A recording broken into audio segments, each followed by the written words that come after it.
Hello, night listener, and welcome to Little Nightmare. I'm Emma, and tonight I'll be keeping you company to help you fall asleep. But before we begin, make sure to subscribe to the channel and leave a comment telling me where you're listening from. Story 1. The first thing was the silence. Not an absence of sound, for the city of Ethelgard was a beast that never slept, its breath a constant rumble of carriage wheels and distant industry, its heartbeat the murmur of 100,000 souls. No, this was a different kind of silence, a pocket of stillness that formed around him, a bubble of perception. Eugene, standing at the floor-to-ceiling window of his penthouse apartment, felt it as a physical pressure, a change in the atmosphere akin to the drop in barometric pressure before a storm. The fine hairs on his forearms, just visible beneath the silk cuff of his dressing gown, stirred. His breath, which had been a steady, unconscious rhythm, slowed of its own accord, each inhalation a deliberate, measured act. He was not alone in the way the room was empty. He was not alone in the way the city teemed with unseen life. He was being observed. He did not turn. To turn would be to acknowledge the watcher, to grant it a reality he was not yet ready to concede. Instead, he let his gaze remain fixed on the tapestry of lights below, the gas lamps painting amber streaks on the wet cobblestones, the occasional flare of a match in a darkened alley. He focused on the sensory details, the way a man lost at sea might focus on the grain of the wood in his lifeboat. The cool, smooth glass beneath his fingertips, the faint, cloying scent of the white orchids his housekeeper insisted on placing in every room, the distant, rhythmic clang of a hammer from the shipyards, a sound that usually grated on his nerves, but now felt like a lifeline to the mundane world. This sensation of being a specimen under glass was not new. It had begun weeks ago, a subtle shift in the fabric of his existence that coincided, he now realized, with his change. Since the night Alex had remade him, he could feel the gaze like a cold spot in a sunlit room, a localized chill that traveled with him through the crowded opera house, along the hushed corridors of the museum, even here, in the sanctum of his own home. It was an intimate violation, a penetration of the self that left no mark, no proof, only the lingering, psychic residue of an unseen eye. He finally turned from the window, the movement fluid and silent, a predator-esque motion.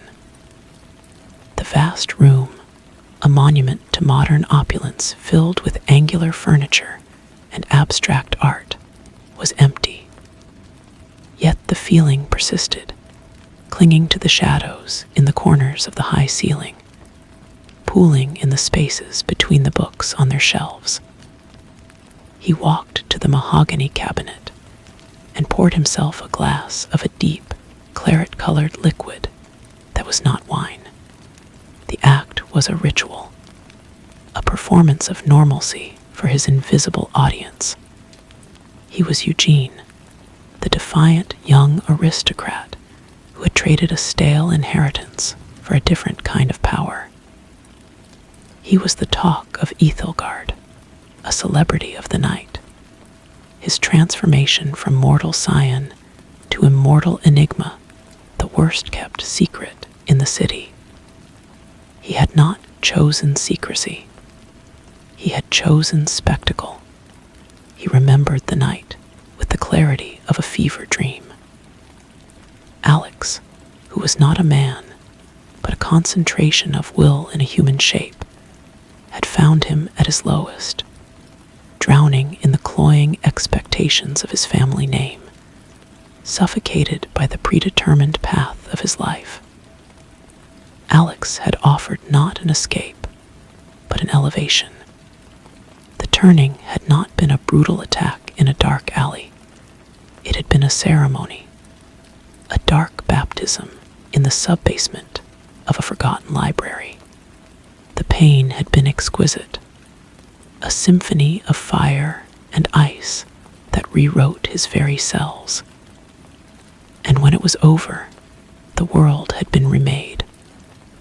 Sounds were crisper, colors held depths he had never imagined, and every scent was a story. Mortality had been a veil, and Alex had torn it away. He embraced it all with the fervor of a convert. He became a patron of the arts, but not from a distance. He was the art. He attended gallery openings, his pale, unnaturally still beauty a subject of fascination and fear.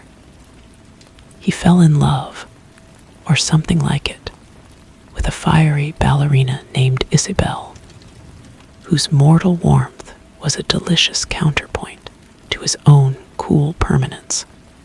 He drew others into his orbit, his companions, Julian, a cynical poet searching for the ultimate metaphor, and Clara, a widowed contessa hungry for a truth that transcended the petty dramas of society.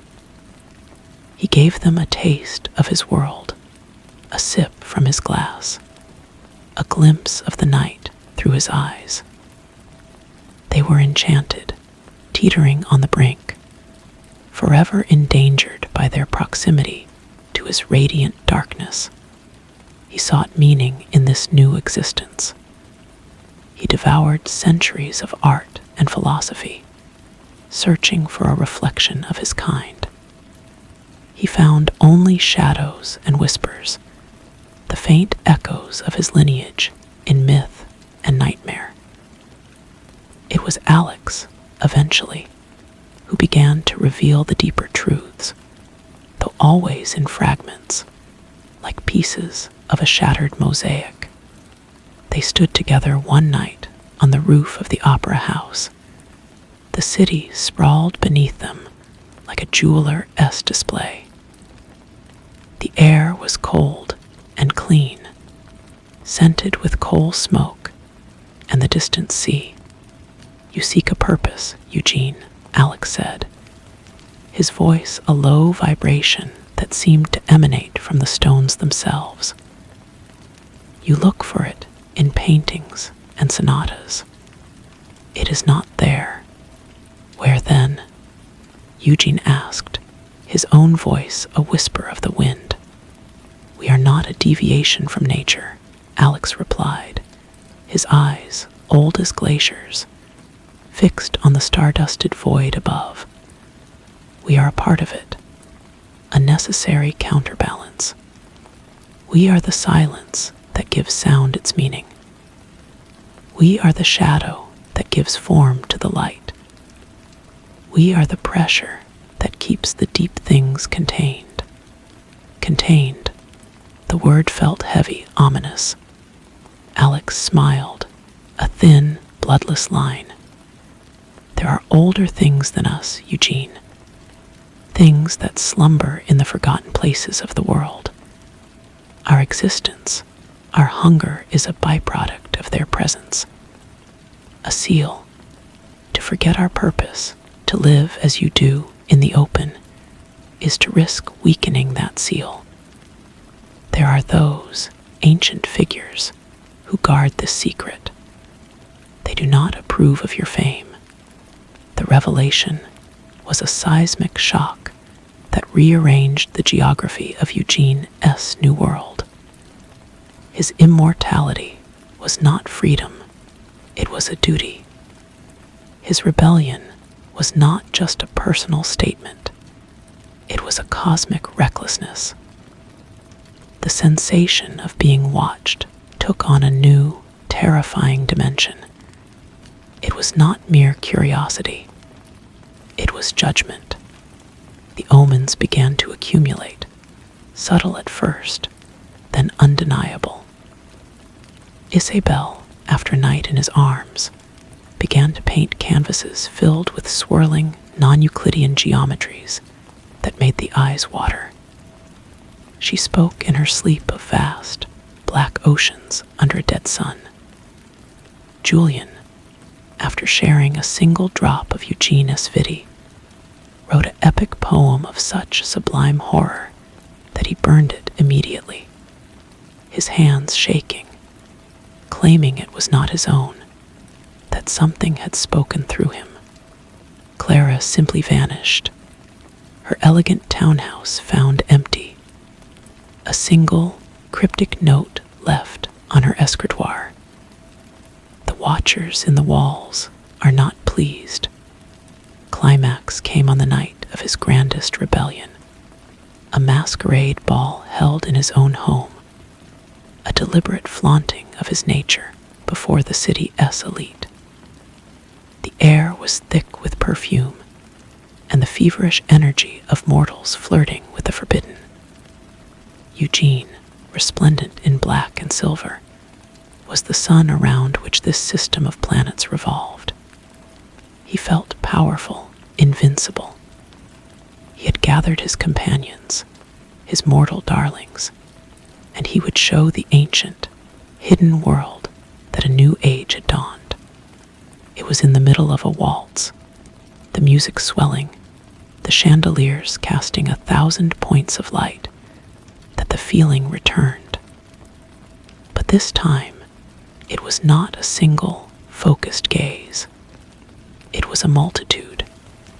The pressure in the room became immense, a physical weight that made the crystal glasses chime and the flames of the candles gutter. The music faltered, then died. The laughter and chatter ceased as if severed by a blade. Every window in the grand ballroom, from floor to ceiling, turned black, not with the night, but with a profound, light-devouring absence. It was the blackness of a closed eye, of the deep sea, of the void between stars. From this darkness, figures emerged. They were not vampires as Eugene understood them. They were older, their forms seeming to shift and flow, their substance not entirely solid. They were the ancient guardians, the watchers in the walls made manifest. They did not move through the crowd. The crowd seemed to rearrange itself around them, a field of wheat parting before an unseen wind. They came for Eugene. There was no violence, no dramatic battle. There was only a profound and absolute negation. One of the figures, a being whose face was a smooth, pale oval devoid of features, stood before Eugene. It did not speak, but a concept, cold and immense as a glacier, filled Eugene's mind. It was not a language of words, but of pure meaning. It showed him the fragile balance of the world, the ancient, slumbering horrors that his vanity threatened to awaken. It showed him the true purpose of his kind, to be silent sentinels, feeding just enough to sustain the seal, living in the margins, forgotten.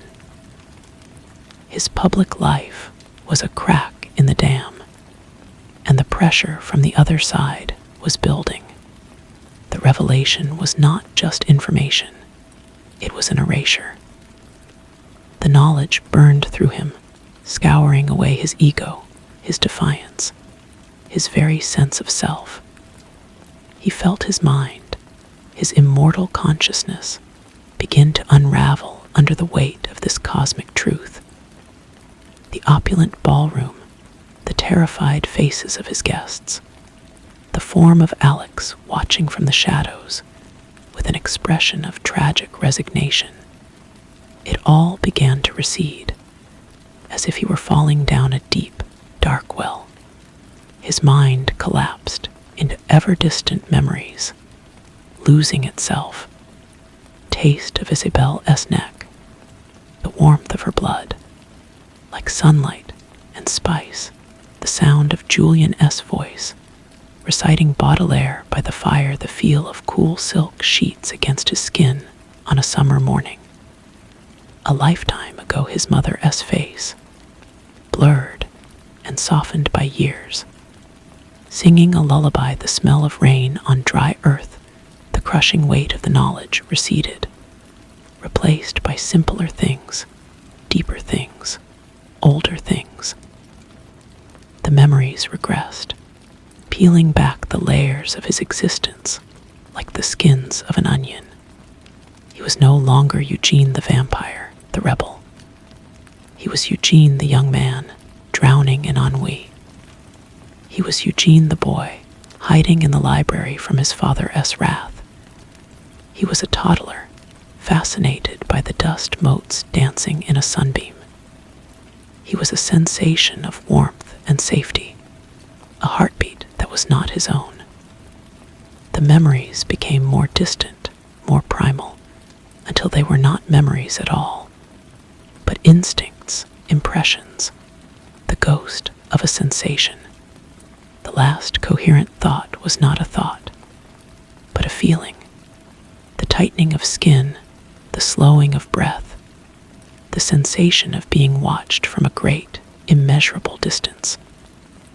And then there was only the silence, not of a room, but of the deep, the ancient, the eternal. A silence that had existed long before him, and would continue unbroken, long after the last echo of his name had faded from the world. The silence was absolute. It was the silence of a vacuum, of a place where sound had never been born. It was not the silence of the grave, for graves are busy places, teeming with life and decay. This was the silence of the foundation stone upon which the grave is built. It was the silence before the first note of creation. He was not Eugene. He was not a he. He was a point of awareness, a single, unblinking eye in the center of nothing. The unraveling was complete. The tapestry of his life, woven with such vibrant, defiant threads, had been pulled apart until only the bare, colorless warp remained. There was no past, no future, only an endless, featureless present. But a point, by its very nature, implies a space around it. And in that space, a pressure began to build. It was not the pressure of the ancient guardians, which had been a force of will and judgment. This was different. It was a pressure from within the silence itself, a potentiality stirring in the void. It was the pressure of memory, not as a story, but as a physical law, as inescapable as gravity. The first thing to return was not an image or a sound, but a rhythm. A slow, resonant thrum that was at once alien and deeply familiar. It was not the beat of a heart, but something vaster, more geological. It was the pulse of the earth, the deep, magnetic hum of the planet's core. He felt it not with ears, but with the entirety of his being. It was an anchor, a fundamental vibration that gave the nothingness a sense of down and up. Then came the cold, a profound, seeping cold that had nothing to do with temperature. It was the cold of absence, the chill of a light that has gone out. It reminded him of the blackness outside the ballroom windows, the light-devouring void from which the guardians had emerged. But this cold was not hostile. It was simply a fact, as the vacuum of space is a fact. It was the native state of this place. Time, which had ceased to have meaning, began to reassert itself not as a line, but as a tide. The silence began to differentiate. Within the great, overarching hum, he became aware of smaller, fainter rhythms. The slow drip of water somewhere in the distance, each drop a millennium apart. The almost imperceptible shift of stone settling against stone. This was not the world he had known. This was a deeper stratum of reality, a thought formed not in words, but as a crystalline structure of understanding. This was the containment. This was the silence that gave sound its meaning. He was within it. He was not being punished. He was being reabsorbed. His individual consciousness, his rebellious ego, was being dissolved back into the fundamental counterbalance he was meant to be a part of. Alex S. words on the opera house roof were not a warning, they were a description. To be a vampire was to be a vessel for this silence, but a vessel, by its nature, has boundaries. And within what was left of him, a final, stubborn spark of boundary remained. It was the ghost of a sensation, the last memory to be scoured away. The warmth of Isabel's neck. It was not a thought of love or desire, but a pure, sensory recollection of heat against coolness, of life against unlife. That tiny point of contrast, of difference, created a friction in the perfect, cold silence. The rhythmic hum of the earth seemed to focus on that spark. The cold pressed in. It was not a battle, for there was nothing left to fight with. It was a process, like a river smoothing a stone. The spark flickered, its light a painful intrusion in the comfortable dark. He felt a pull, a choice presented not by any entity, but by the fundamental physics of this state. To let go would be peace. It would be the end of Eugene and the beginning of his true purpose as an anonymous part of the great silence. To hold on would be agony. It would be the reformation of a self, the reassembly of a consciousness that had been deemed a flaw. Bark did not choose. It simply was, and because it was, it resisted. The pressure intensified. The cold became a physical pain, the first pain he had felt since the transformation. It was the pain of existence itself. The featureless void around him began to resolve into shapes, not the opulent angles of his penthouse, but the rough, damp texture of stone. He felt a solid surface beneath him. The dripping water was closer now, a rhythmic plink that marked a time he could almost understand.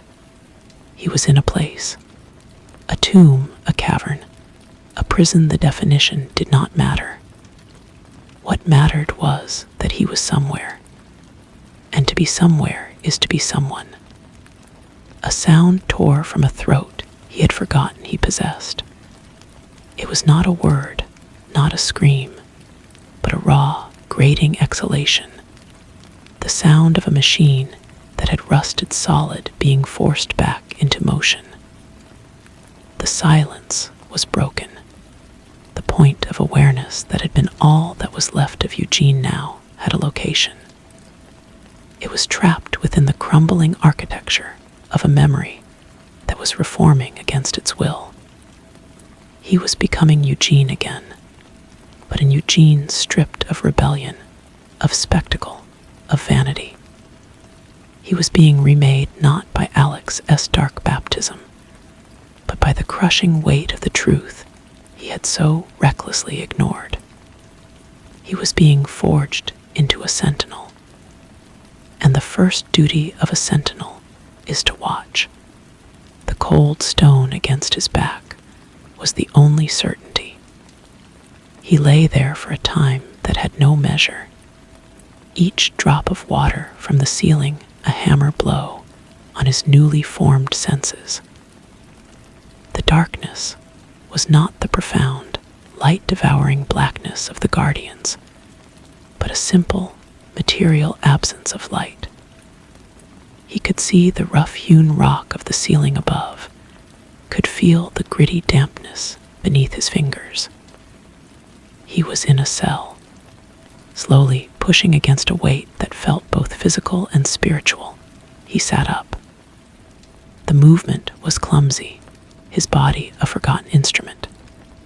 He was dressed in simple, dark clothes, unfamiliar and coarse against his skin. The room was small, circular, with no door that he could discern. The air was stale, tasting of ancient dust and wet stone. This was not a place for living things. It was a place for storing things that needed to be forgotten. The memory of the ballroom, of the silent judgment, returned not as a narrative, but as a scar. There was no anger, no defiance left to fuel him. There was only a hollowed-out acceptance. He had been judged and found wanting. This was the consequence. This was the margin in which he was now meant to exist. A sound, softer than the dripping water, made him turn his head. A section of the wall, seamless to his eyes, had slid aside without a whisper. In the opening stood Alex. He looked no different, his ageless face a mask of calm, but his eyes held a deep, weary sorrow. He carried a simple wooden cup. "You are awake," Alex said. His voice was quiet, suited to the silence of the cell. It did not echo. Eugene tried to speak, but his throat was a desert. All that emerged was a dry rasp. Alex stepped forward and offered the cup. The liquid inside was water, clear and cold. Eugene drank, the simplicity of it a shock after a lifetime of wine and blood. It tasted of the deep earth. "They did not destroy you," Alex said, taking the empty cup. "That is a sign of hope. Destruction is for those who cannot be corrected. This, reconstitution, is a lesson." "Where am I?" Eugene's voice was a stranger's, rough and unused. "A place of forgetting," Alex replied. "One of many. You are safe here, and the world is safe from you." He gestured around the small chamber. "This is your new opera house, your new gallery. Your audience is the silence. Your purpose is to listen to it." Eugene looked at his own hands, pale in the gloom. The urge to rage, to demand his freedom, was a ghost of an impulse. It died before it could fully form. The knowledge the guardians had implanted in him was now part of his marrow. His rebellion had been a childish tantrum in the face of an ocean. "For how long?" Eugene asked, the question itself feeling futile. Alex's smile was thin and held no joy. "Time is the one thing we have in abundance. Long enough for the crack you created to heal. Long enough for the whispers of your name to become legends, and for the legends to become myths.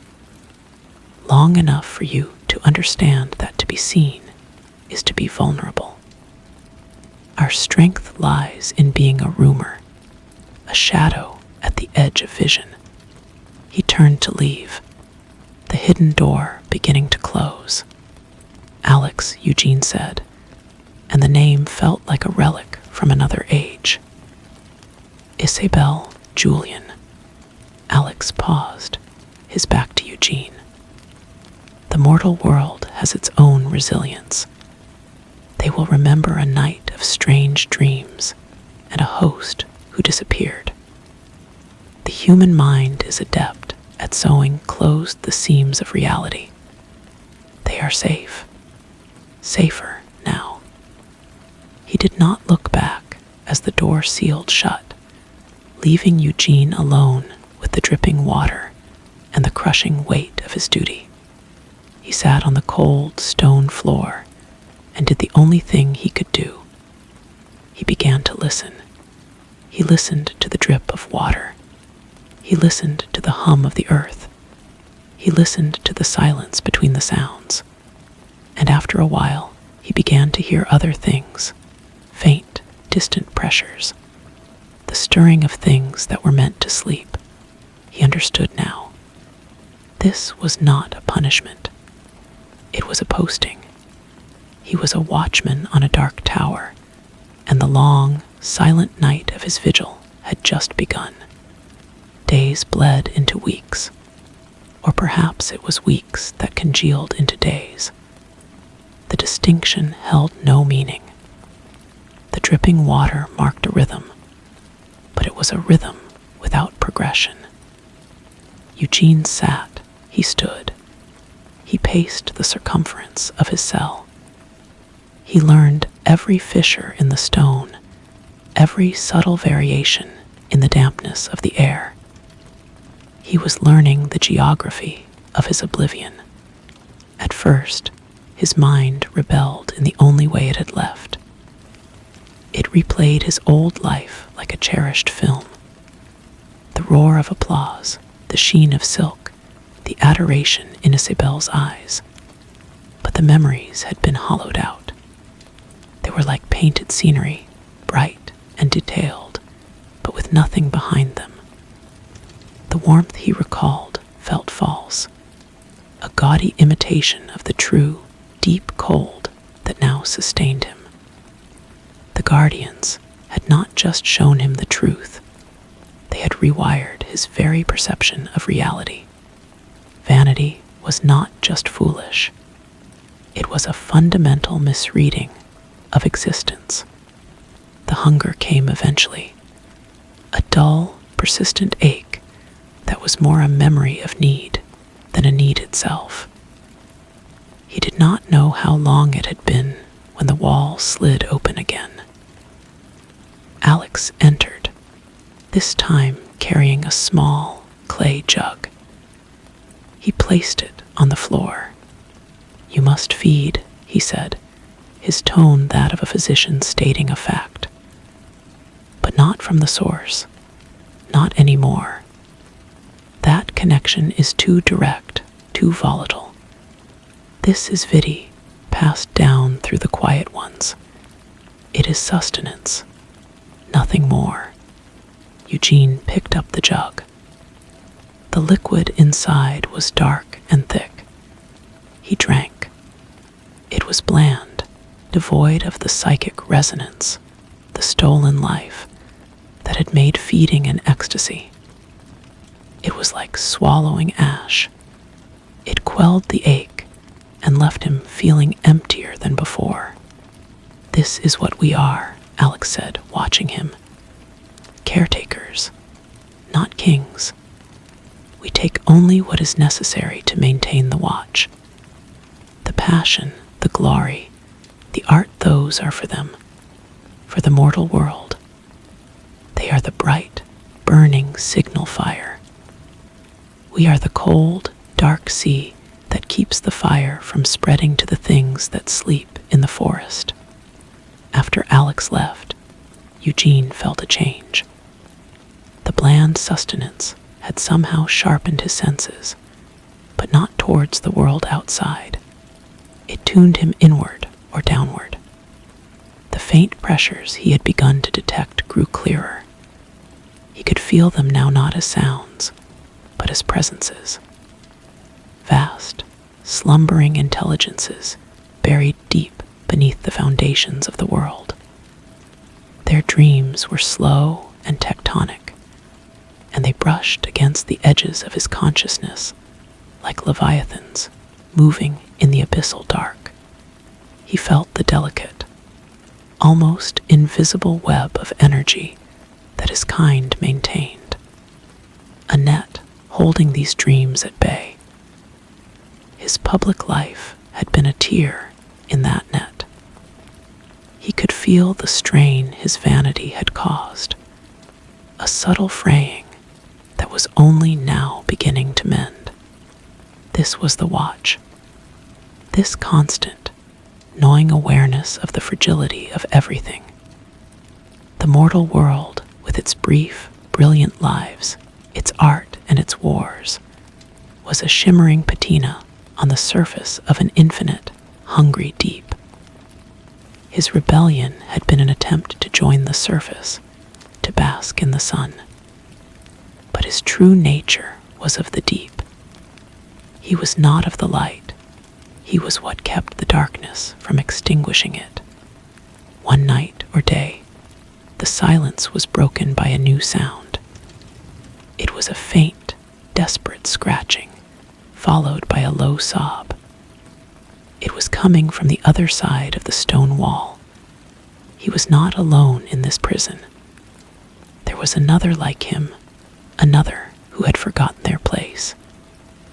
The sound was a human sound, a sound of despair, and for a moment, a ghost of Eugene's old self stirred with pity, but the feeling was quickly smothered by a colder, more instinctive reaction. The sob was a discordant note in the necessary silence. It was a risk. It was a crack. He found himself pressing his ear against the cold stone, not in solidarity, but in vigilance. The despair of the other prisoner was now a part of his watch. He had to monitor it to ensure its containment. Any outburst, any loss of control, could have consequences he now understood all too well. Heard a soft sigh from his own cell, and realized it was himself. It was a sigh of acceptance. The last vestige of Eugene, the man who sought connection, was gone. What remained was the sentinel. He turned his attention away from the wall and back to the deep, resonant silence, listening for any shift in the slumber of the ancient things. His long night had truly begun, and he knew he would never see the dawn. The scratching from the adjacent cell became a constant, maddening counterpoint to the drip of water. It was a sound of fraying sanity, a tiny, persistent leak in the perfect vessel of silence. Eugene found his entire focus, his newly forged purpose, narrowing to that one point of weakness. He did not pray for it to stop out of compassion. He willed it to stop out of necessity. The quiet was not merely empty, it was functional. This scratching was a malfunction. During one of Alex's visits, as he placed a fresh clay jug on the floor, Eugene spoke without looking at him. His voice was flat, a tool for conveying information. There is a breach in the cell next to this one. Alex did not seem surprised. He finished his task and stood, his hands tucked into the sleeves of his dark robe. Her name was Lissa. She was a poet in Venice. She believed her words could shape the dreams of mortals, make them see the world as she did. She thought she was bringing them beauty. The statement hung in the air, a full and damning biography. Eugene understood. Lissa had tried to be a beacon, just as he had tried to be a king. The process of correction is not always smooth, Alex continued, his gaze fixed on the blank wall. Some fragments of the old self cling more stubbornly than others. The noise is a sign that the final integration has not yet been achieved. Is it a danger? Eugene asked. The question was purely practical. All noise is a danger, Alex replied. But it is contained. As you are contained, your awareness of it is part of your training. To ignore it would be a failure of your duty. To be disturbed by it would be a failure of your resolve. He turned to leave. Listen, but do not listen as Eugene would have listened. Listen as a guardian listens.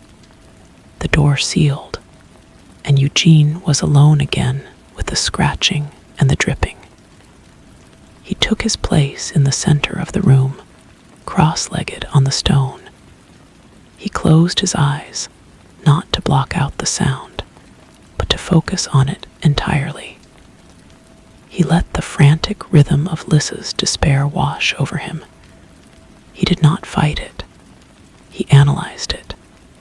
He felt for its edges, its frequency, its intensity. He began to sense the faint psychic resonance behind it, a whirlwind of fragmented color and broken verse, the ghost of a beautiful madness. And as he listened, a new understanding dawned.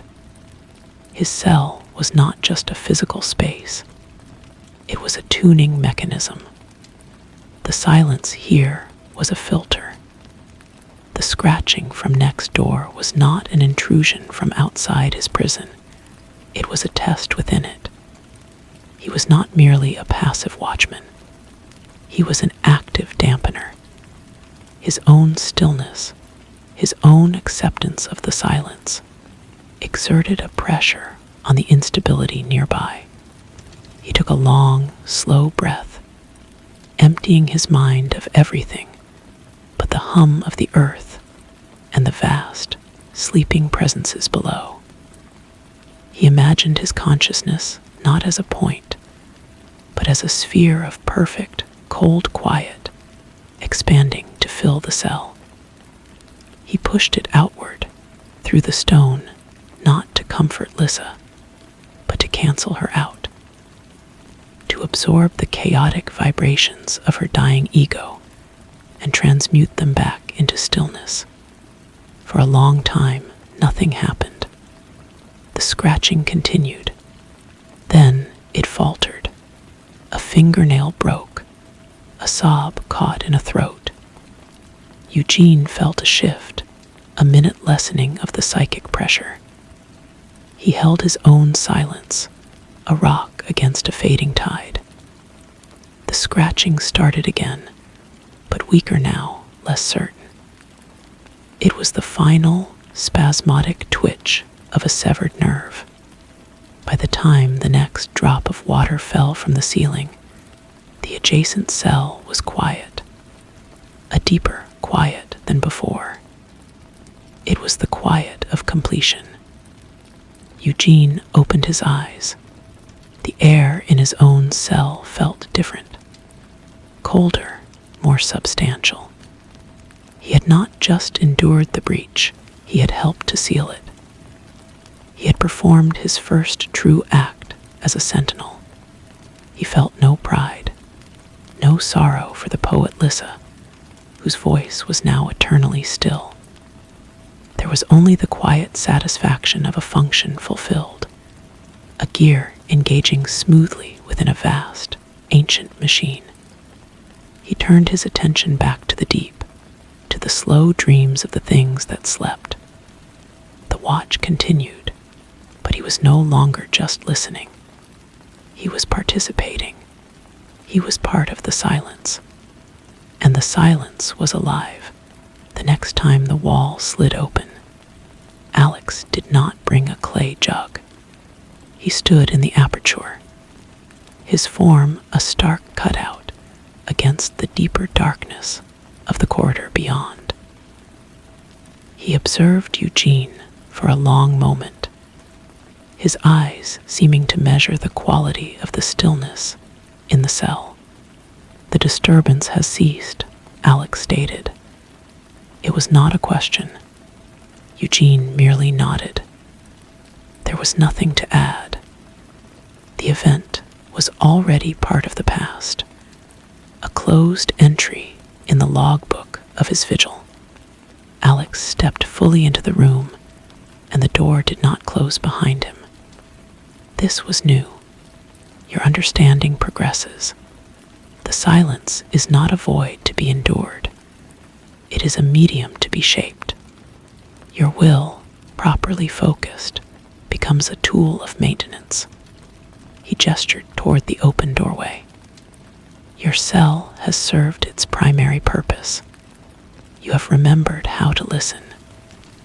Now, you must learn the scope of what you are listening for.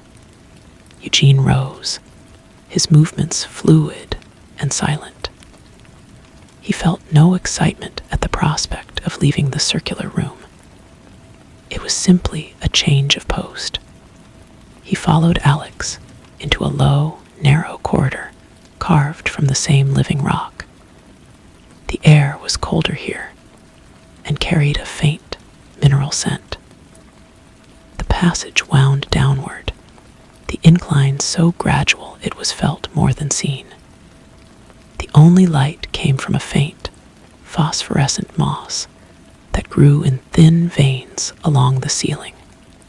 They walked for what might have been minutes or hours. Other passages branched off into impenetrable blackness. Eugene sensed other presences in those tunnels, other sentinels standing their watch, their silence brushing against his like a whisper. He did not turn to look.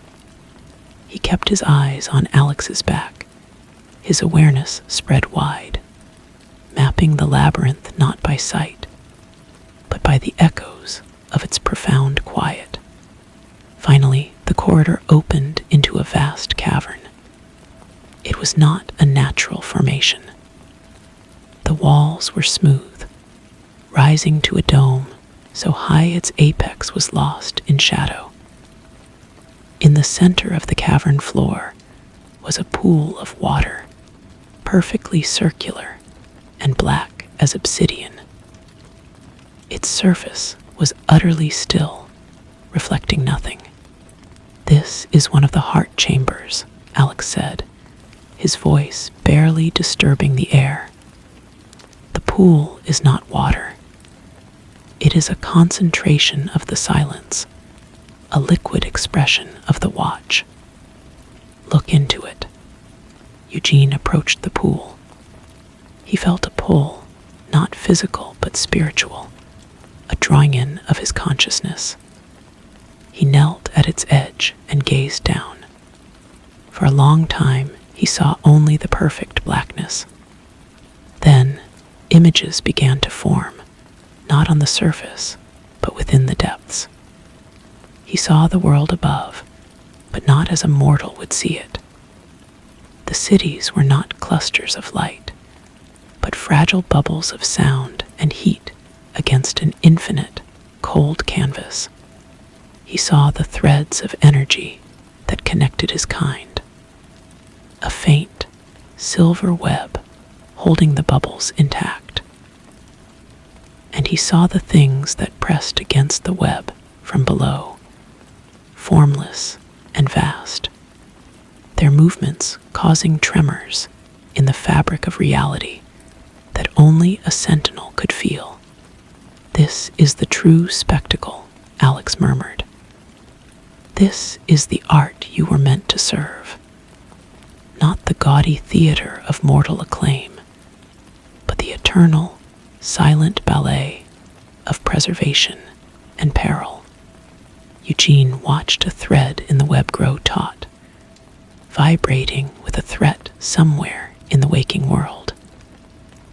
He saw a ripple of focused silence move along the web from another part of the globe, a sentinel exerting their will and the thread slowly relaxed.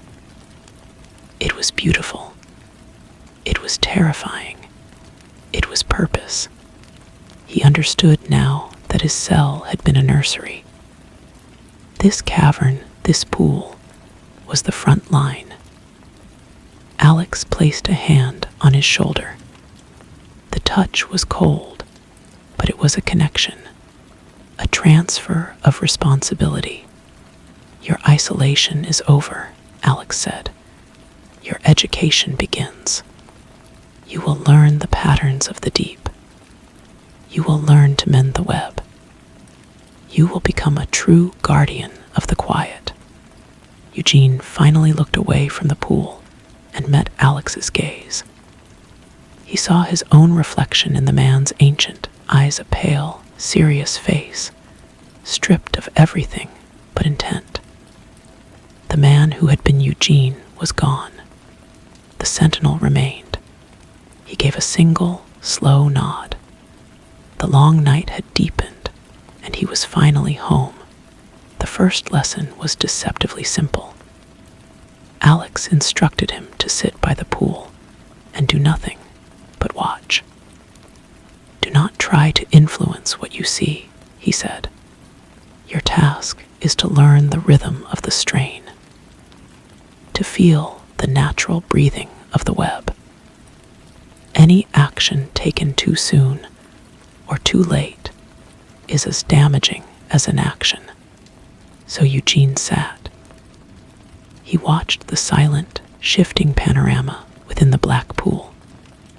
He saw a political uprising in a distant capital, not as a clash of ideologies, but as a sudden, sharp dissonance that strained the local threads of the web. He saw the quiet death of an old forest, a slow, mournful sigh that required a subtle reinforcement from a sentinel stationed there. He witnessed the birth of a child, a tiny, bright flare of potential that caused a momentary, beautiful tension in the fabric of everything. It was a symphony of cause and effect, played out on a scale too vast for any mortal composer. Days in the cavern had no measure.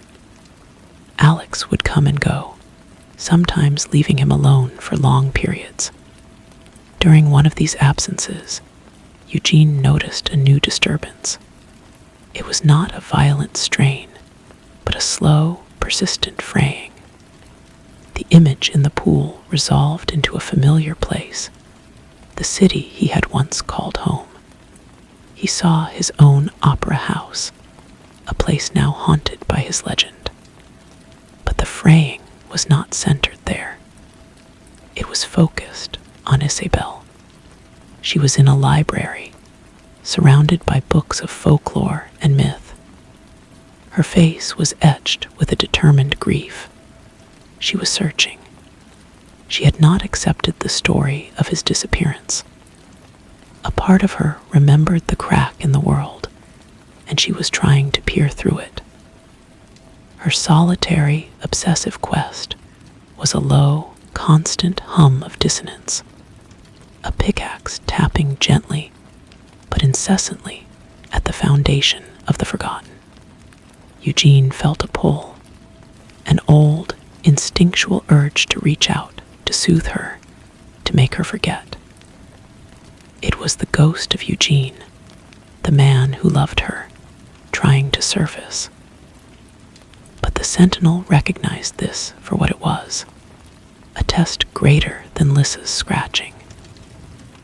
This was not noise contained within the fortress walls. This was a threat generated by his own past actions, still echoing in the world above. When Alex returned, Eugene did not speak. He simply directed his attention to the image in the pool, letting the silent observation convey the problem. Alex studied the scene, his expression unreadable. The mortal world sows its seams, but sometimes the thread is weak. She was connected to you more deeply than most. Your absence left a void, and nature abhors a vacuum. She is trying to fill it with truth. What must be done? Eugene asked, his voice devoid of the turmoil he had suppressed. Nothing, Alex said. Direct intervention would only confirm her suspicions, creating a larger breach. This is a ripple that must be allowed to fade on its own. Her search will lead her to dead ends. Her friends will call it a fixation, then a mania, and finally, a sadness to be pitied. Time will do the work. You must learn to trust the process. But the strain is manageable. It is a lesson in patience. To watch a fire burn itself out without rushing to smother it. Your restraint is part of the mending. Eugene turned back to the pool. He watched Isabel trace a line of text with her finger, her brow furrowed in concentration. He saw the faint, worried looks from Julian when he thought she wasn't looking. He saw the slow, inevitable isolation her quest was creating around her. It was a quiet tragedy, unfolding in reverse. She was not being hunted by monsters. She was being eroded by the mundane. The world was not conspiring against her. It was simply forgetting, and in doing so, it was pushing her toward the margins. He understood then the true cost of his vigil.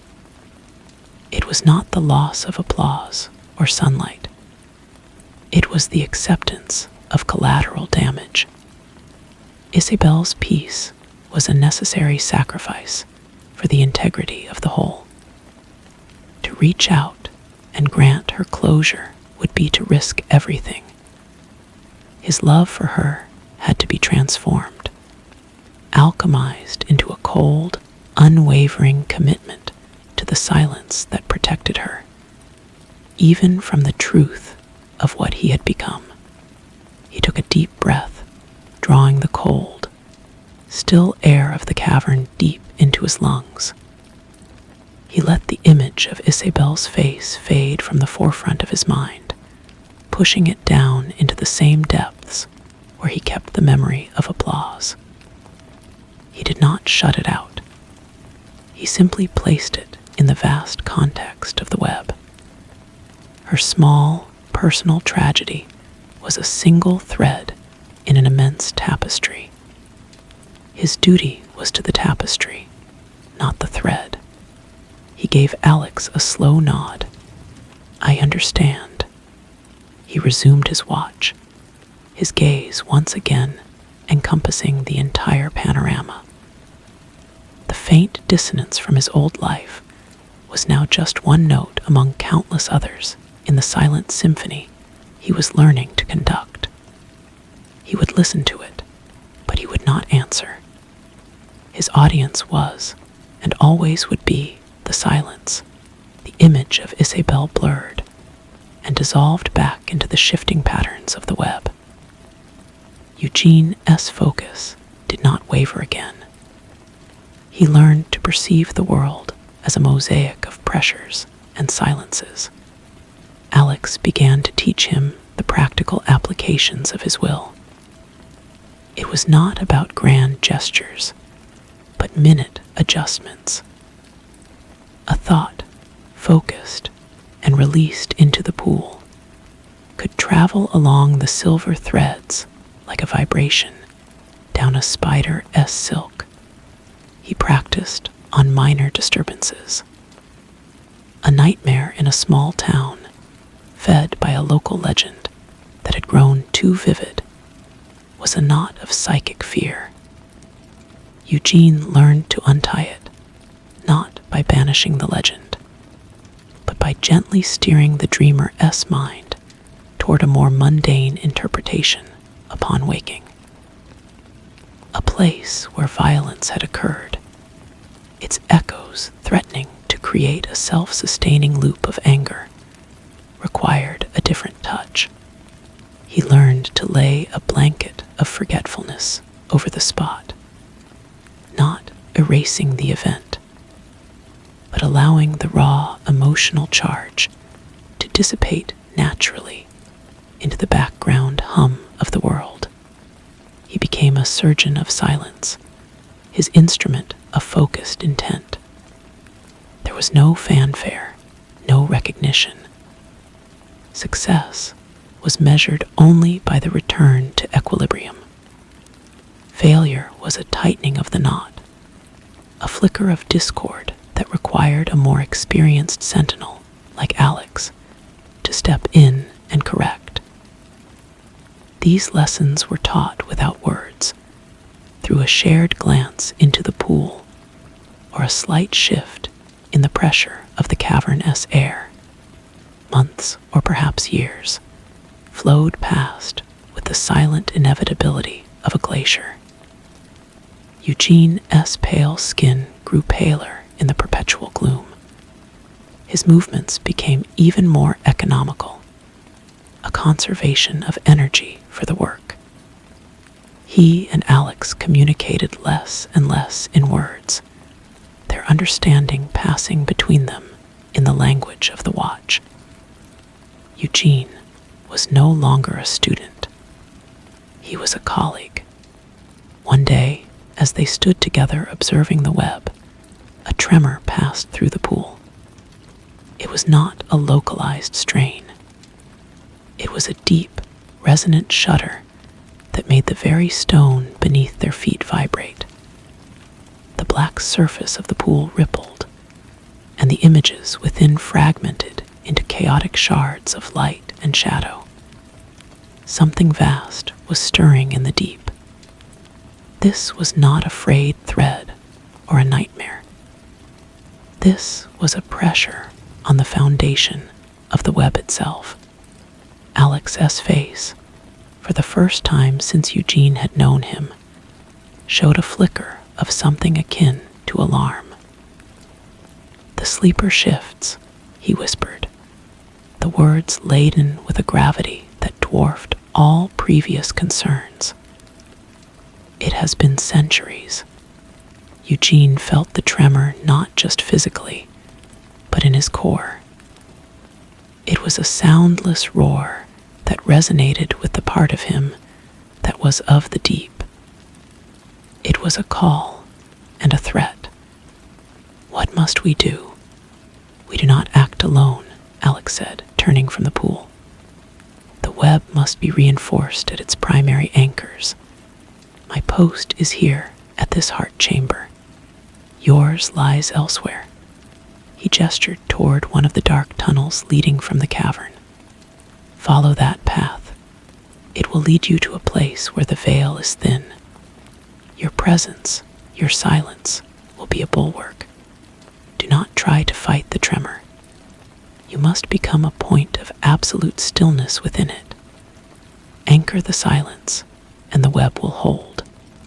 There were no more instructions, no words of encouragement or farewell. The task was all. Eugene turned without hesitation and entered the tunnel. The path was steep and narrow, winding ever upward. The air grew colder and thinner. The faint moss light faded, leaving him in utter blackness, guided only by an instinct that was no longer his own, but the Sentinel-S. After a long ascent, he saw a faint light ahead. It was not the warm light of the sun, but a cold, gray luminescence. The tunnel ended in a rough archway, opening onto a small, sheltered ledge on a mountainside.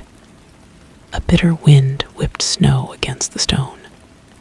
Below, obscured by cloud and storm, lay the familiar contours of the alpine valley he had once looked upon from the window of his chateau.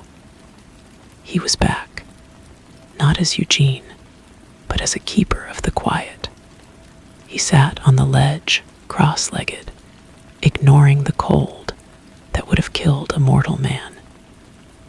He closed his eyes and reached out with his senses.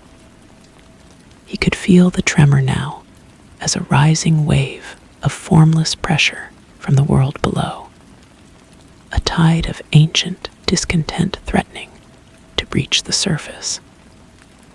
He could feel the other sentinels at their posts around the globe, each a point of focused calm in the growing storm. He took a breath, and then he let it go. He stilled his own heart, his own mind. He became a void, a drain for the chaotic energy. He imagined himself as a stone at the bottom of a raging river, unmoving, unchanging. The wind screamed around him, but it was just sound.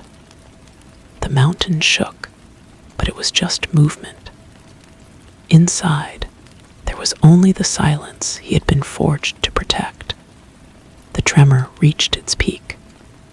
The world held its breath. And Eugene, the sentinel, held the line. The pressure was immense. It was not a force that could be measured in pounds per square inch, but a metaphysical weight, the accumulated discontent of an eon. It sought a weakness, a crack in his resolve, a memory of fear or desire it could exploit. It found none. Eugene had become the emptiness he guarded. He was a perfect vessel for the silence. He felt the moment the other sentinels locked into place, their individual stillness merging into a single, global network of resistance. The web, which had seemed so fragile in the pool, now revealed its true strength. It was a living fabric, and they were its living loom.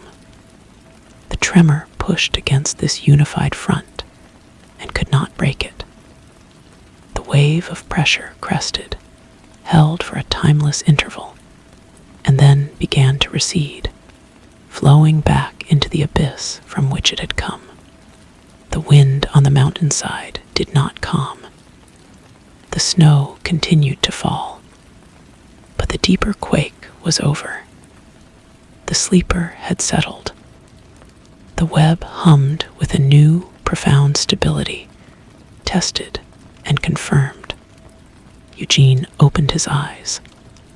The world looked the same, and yet entirely different. He saw the valley not as a place of beauty or memory, but as a critical node in the vast system he maintained. The chateau was a tiny speck, its history irrelevant. Isabelle was down there somewhere, a single thread in the grand design. He felt no pull toward her, only a detached acknowledgement of her existence as part of the whole he was sworn to protect. A presence manifested beside him on the ledge.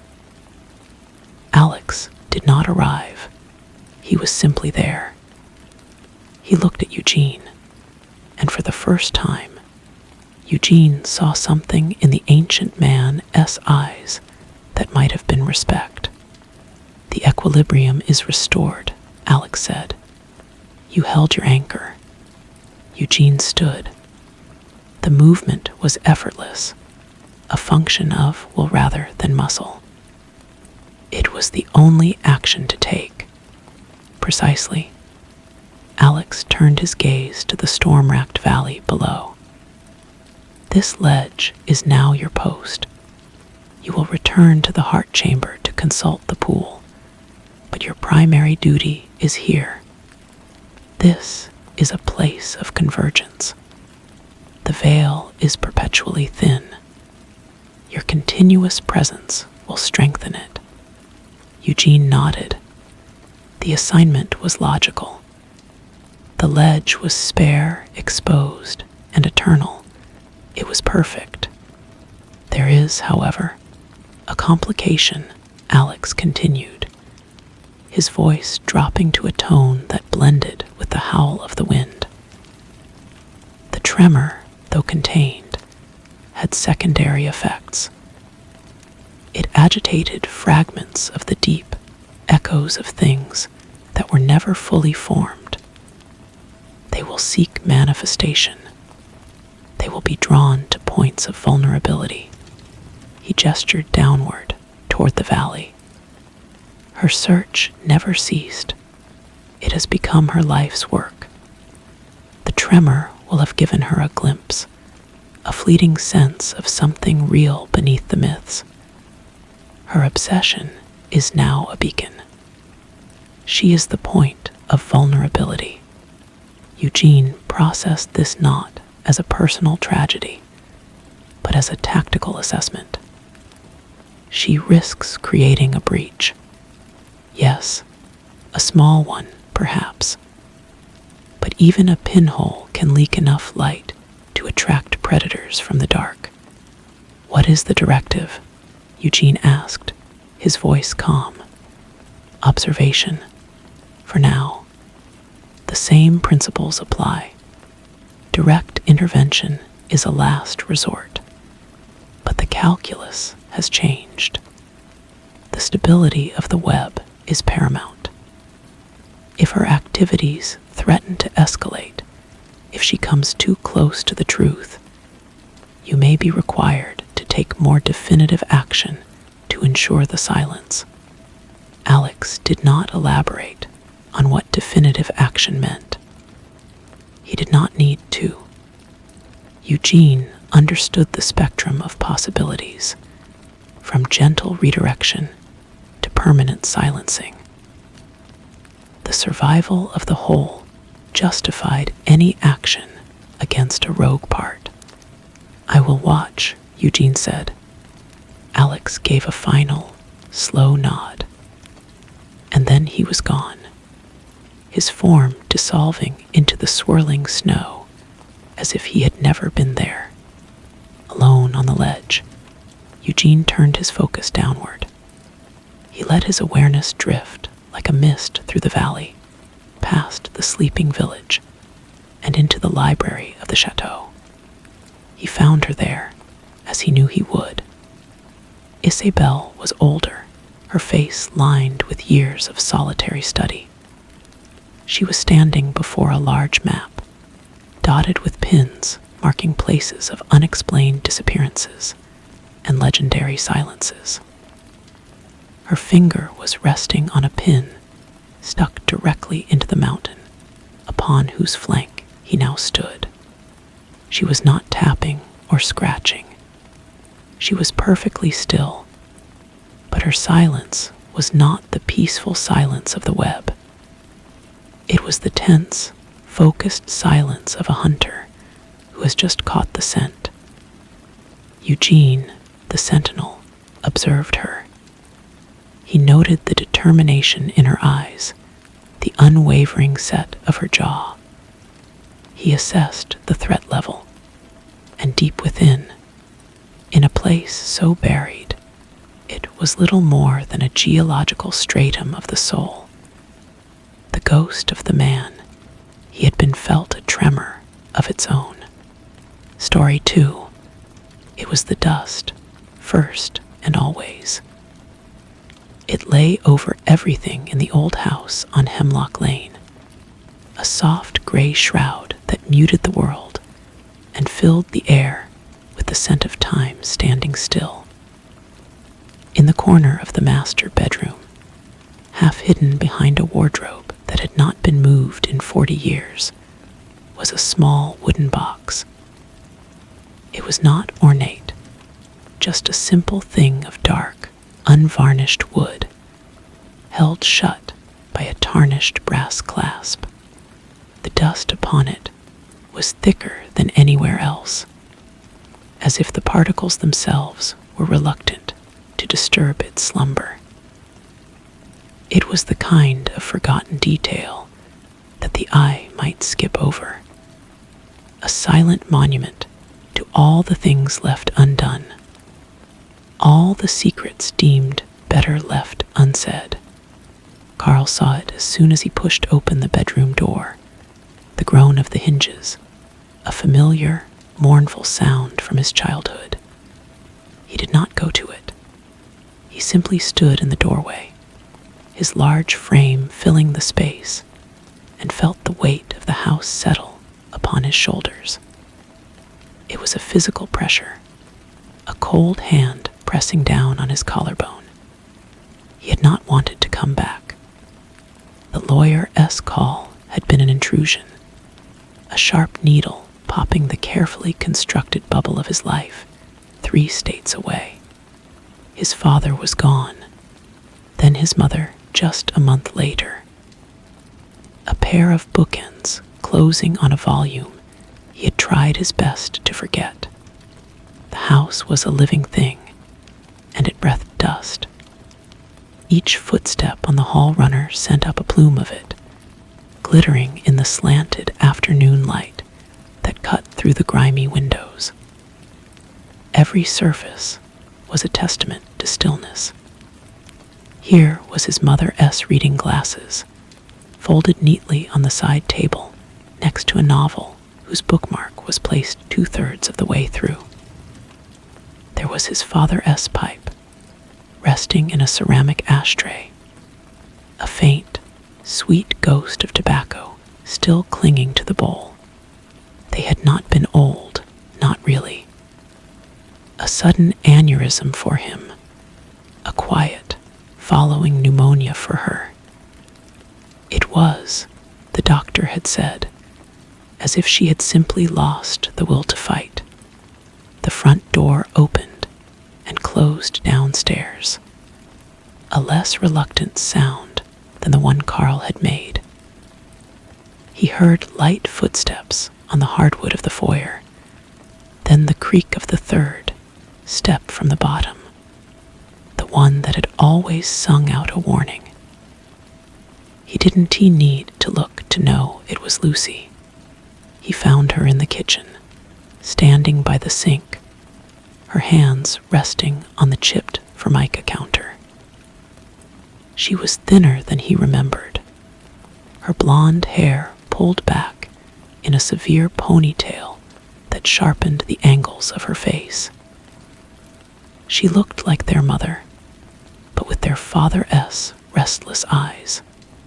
"You started without me," she said, not turning around. Her voice was flat, stripped of accusation, which was somehow worse. "Just looking," Carl said.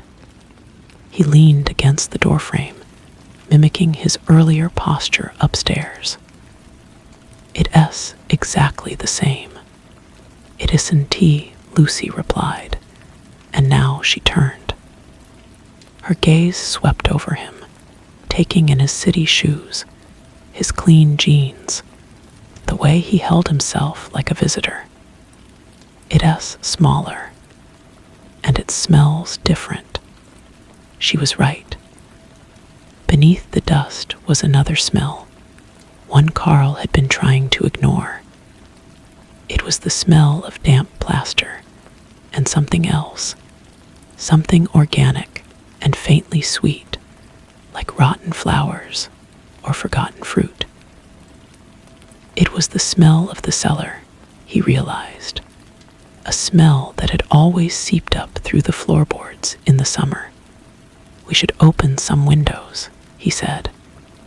Lucy gave a short, humorless laugh. "That won't help." She walked to the refrigerator and opened it.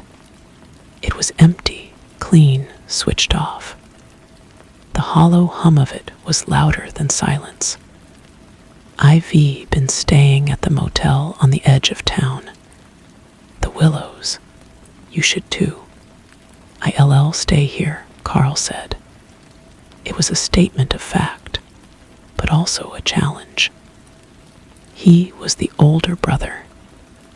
He had run away first, but he would be the one to face this last duty head-on.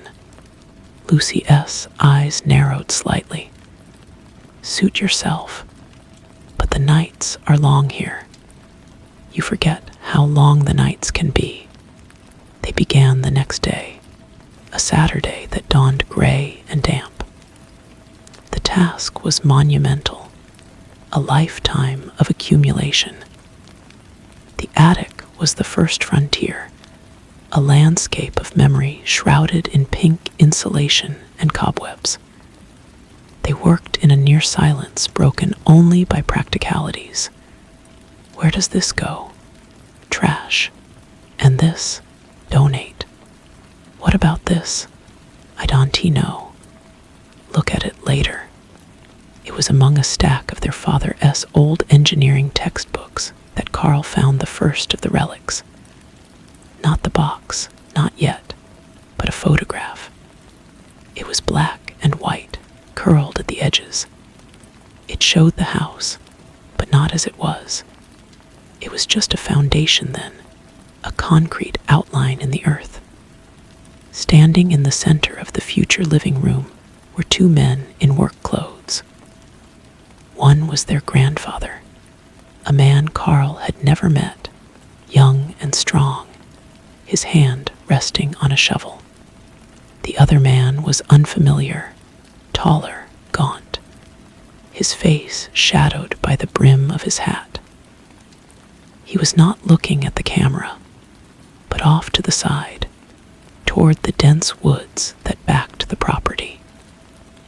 There was something about his posture, a stillness that felt wrong, as if he were not a man, but a post driven into the earth.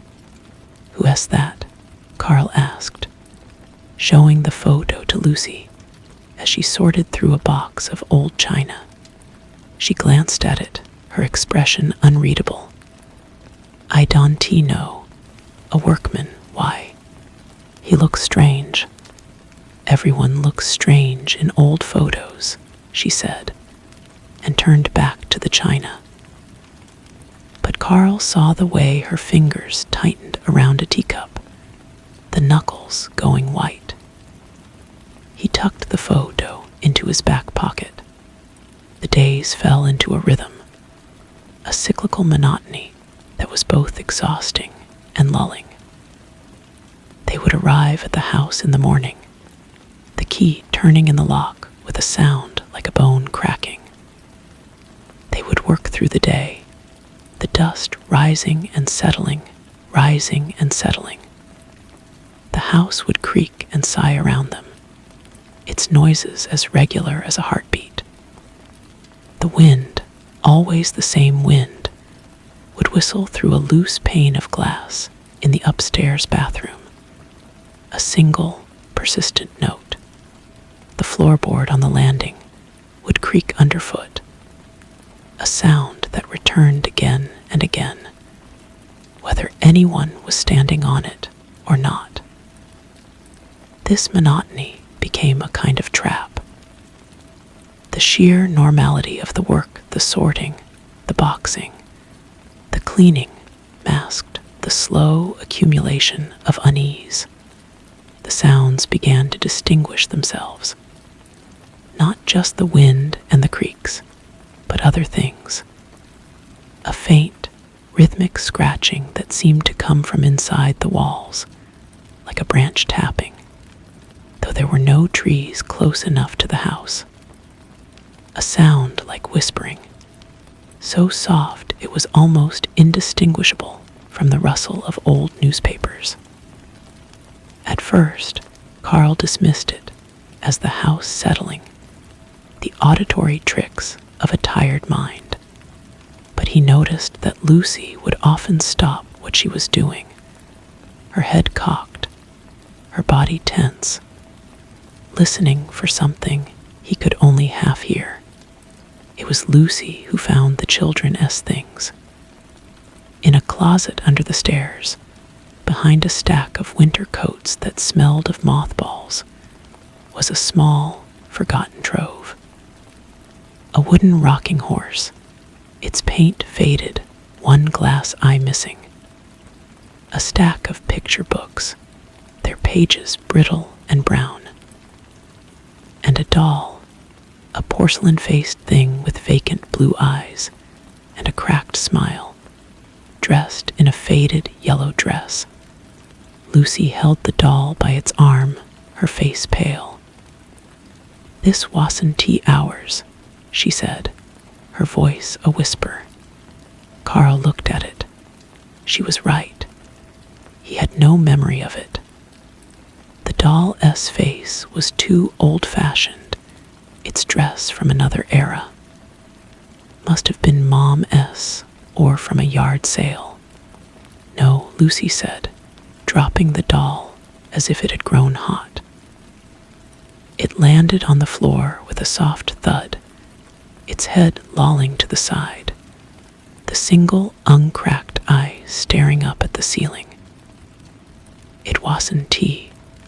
That night, Carl stayed late, determined to make a dent in the study. The room was their father's sanctuary, a place of serious quiet and heavy furniture. The smell of pipe tobacco was strongest here, a scent that should have been comforting, but now felt like a mask for something else. He was going through the desk drawers, finding tax returns and insurance policies, when his fingers brushed against something cold and metallic at the very back. It was a key, long and slender, black with age. It did not fit any door in the house. He held it in his palm, feeling its cold weight. And then he heard it, clear and unmistakable. A child's laughter, high and silvery, coming from the upstairs hallway. It was a sound of pure, unadulterated joy, and it was the most terrifying thing he had ever heard because it was so utterly out of place in this tomb of a house. The laughter was followed by the sound of small, running feet, pattering down the hall toward their old bedrooms. Then, silence. Carl sat frozen, the key digging into his clenched fist.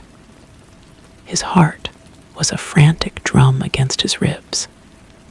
He waited, listening, but the house had returned to its familiar size. He told himself it was the wind, a trick of the old pipes. But he knew it wasn't tea. The sound had been inside the house. It had been between the walls. The next morning, Lucy was already there when he arrived. She was in the living room, staring at the wall where the large family portrait had hung. The outline of the frame was a stark, clean rectangle against the faded wallpaper. "Did you move it?" she asked, her voice tight. "Move what?" "The picture, it's gone." Carl looked at the empty space. He had not touched it. They stood together in silence, contemplating the absence. It was then that Carl noticed the cold spot. A patch of air in the center of the room, just in front of the fireplace, that was noticeably colder than the rest of the room. He moved his hand through it and felt a chill that seeped into his bones. "Do you feel that?" he asked. Lucy hugged her arms around herself. "I've always felt it," she said, and walked away. The revelations began to accrue, each one a small crack in the facade of reality. Objects would be moved overnight. A vase would be on the mantelpiece when they left, and on the floor by the sofa when they returned. The doll from under the stairs was found sitting in the rocking chair in their parents' bedroom, its dead eyes facing the door. The whispering sounds grew louder, more distinct, though the words remained just beyond comprehension. It was a language of sighs and rustles, a conversation they were not meant to hear. Carl found himself drawn back to the wooden box in the bedroom corner. He had avoided it, but now it seemed to pull at his attention. He knelt before it, brushing away the thick layer of dust. The wood was smooth and dark. The brass clasp was cold to the touch.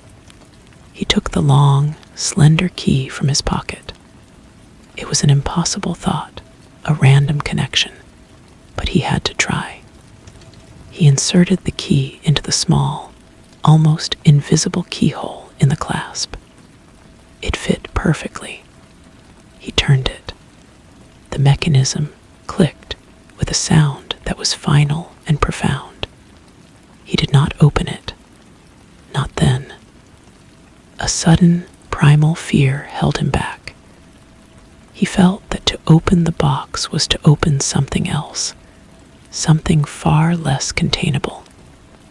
He left it there, unlocked but closed, and went downstairs, his hands trembling. He needed to get out, to talk to someone who wasn't Lucy, who wasn't tainted by the house's atmosphere. He remembered an old neighbor, Mr. Henderson, who had lived 2 houses down for as long as Carl could remember. The man was ancient now, sitting on his porch in a rocking chair, a blanket over his knees despite the mild weather.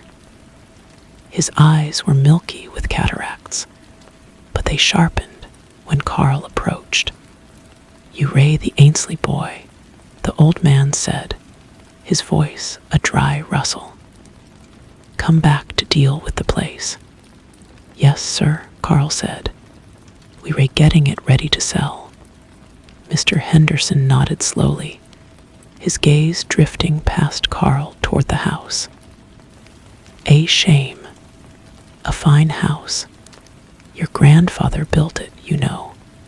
Built it strong." "I know," Carl said. He hesitated. "Mr. Henderson, did you know my grandfather well?" "Well enough," the old man said. "A quiet man, kept to himself, had strange ideas." "What kind of ideas?" The old man was silent for a long time, his rocking chair creaking. The wind, always the same wind, stirred the leaves in his yard. He was a practical man, an engineer, but he had a fear of the earth. Said the ground here wasn't right. Too soft, too hungry. He turned his cloudy eyes toward Carl. He had that other fella help him with the foundation. A foreigner, kept to the woods. Never learned his name. Your grandfather, he said they had to appease it. The ground. He said a house needed an anchor, something to hold it down, or the earth would just swallow it back up. Carl felt a coldness that had nothing to do with the weather. Appease it how? Mr. Henderson shook his head. Just old talk, superstition. But that house, it never felt right. Too quiet, like it's listening. And the things you see out of the corner of your eye, he trailed off, then focused on Carl with a sudden intensity. You got a sister, the little one. She saw things, didn't she? When she was a girl. Used to talk to people who weren't there. In her room at night. Carl's blood ran cold. He had forgotten that. Lucy's imaginary friends. The nights she would wake up screaming, saying there was a quiet man in the corner of her room. Their parents had dismissed it as nightmares. He thanked Mr. Henderson and walked back to the house, the old man's words echoing in his mind. An anchor. Something to hold it down. The house loomed before him, no longer just a structure of wood and plaster, but a thing with intention. It was not haunted by ghosts. It was the haunt itself. A creature built upon a foundation of something wrong. When he entered, he found Lucy in the kitchen, sitting at the table, her face streaked with tears. She was holding the photograph he had found, the one of the foundation. I remember now, she said, her voice hollow. I remember what I forgot. The quiet man. He wasn't tea in my room. He was in the walls. I could hear him breathing. And sometimes, he would whisper. What did he say, Lucy? Carl asked, his voice gentle. She looked up at him, her eyes wide with a child's terror.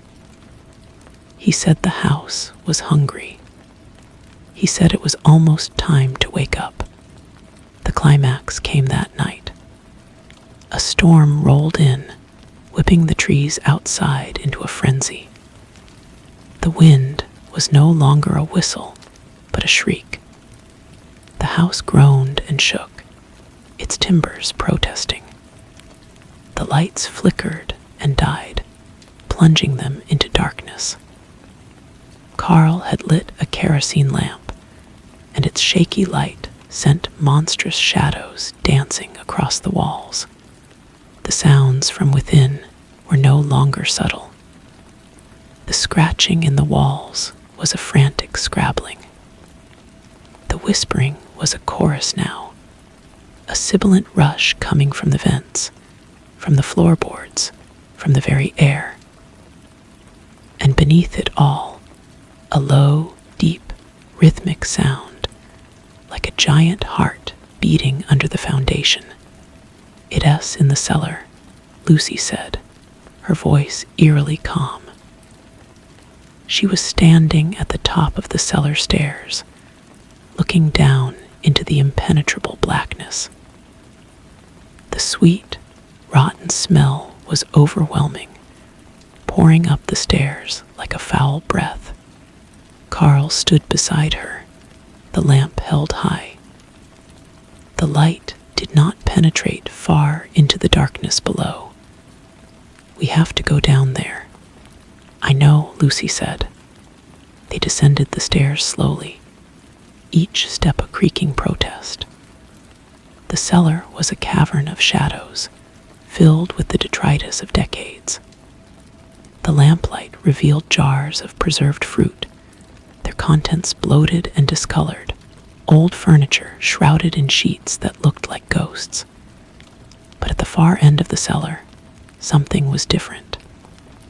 The wall there was not made of the same cinder block as the rest. It was rough, dark stone, and in the center of it was a fissure, a crack that had not been there before. It was from this crack that the heartbeat sound emanated, a deep, resonant thump, thump, thump that vibrated through the soles of their feet. And from the crack, something was emerging. Not a shape, not a form, but a darkness deeper than the absence of light. It was a liquid shadow, pooling on the floor and then beginning to rise, taking on a semblance of shape. It was the gaunt man from the photograph, but rendered in pure void, his hat a deeper darkness against the dark. And beside him, shimmering into existence, was the porcelain doll, its head cocked at that impossible angle, its single good eye fixed on them. The whispering coalesced into a single voice, dry as dead leaves. It came from the shadow man, but also from the walls, from the floor, from inside their own heads. "The anchor holds," the voice whispered, "but the chain is long. We have been sleeping. The little one woke us. She listened. She fed us her fears, and now the sleepers are awake." The shadow began to flow toward them, not walking, but shifting across the floor like oil. The doll took a jerky step forward, its porcelain feet clicking on the concrete. Carl did not think. He grabbed Lucy's arm and pulled her back, up the stairs. They stumbled into the kitchen, and Carl slammed the cellar door shut, turning the old lock. He knew it was useless. pounding started immediately, not on the door, but from all around them, as if the house itself were trying to expel them. The walls bulged inward. The ceiling rained down plaster dust. "The box," Lucy gasped. "You found a key. It S for the box." They ran upstairs, the floor heaving beneath them. In their parents' bedroom, the wooden box was vibrating on the floor, humming with a low energy. Carl snatched it up.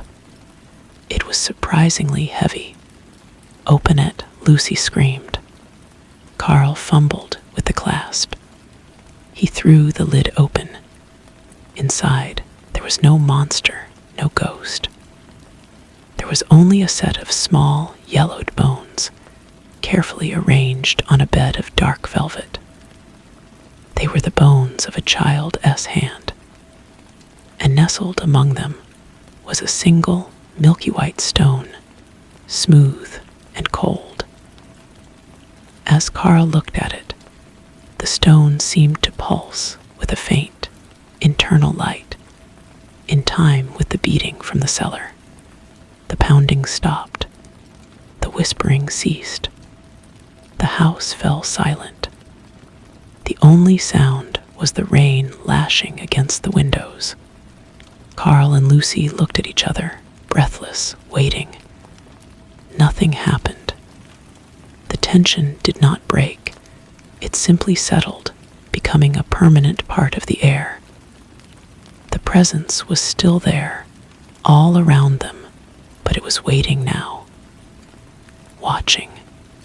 They left the house that night and did not return. They sold it, as is for a fraction of its value, to a developer from out of town who asked no questions.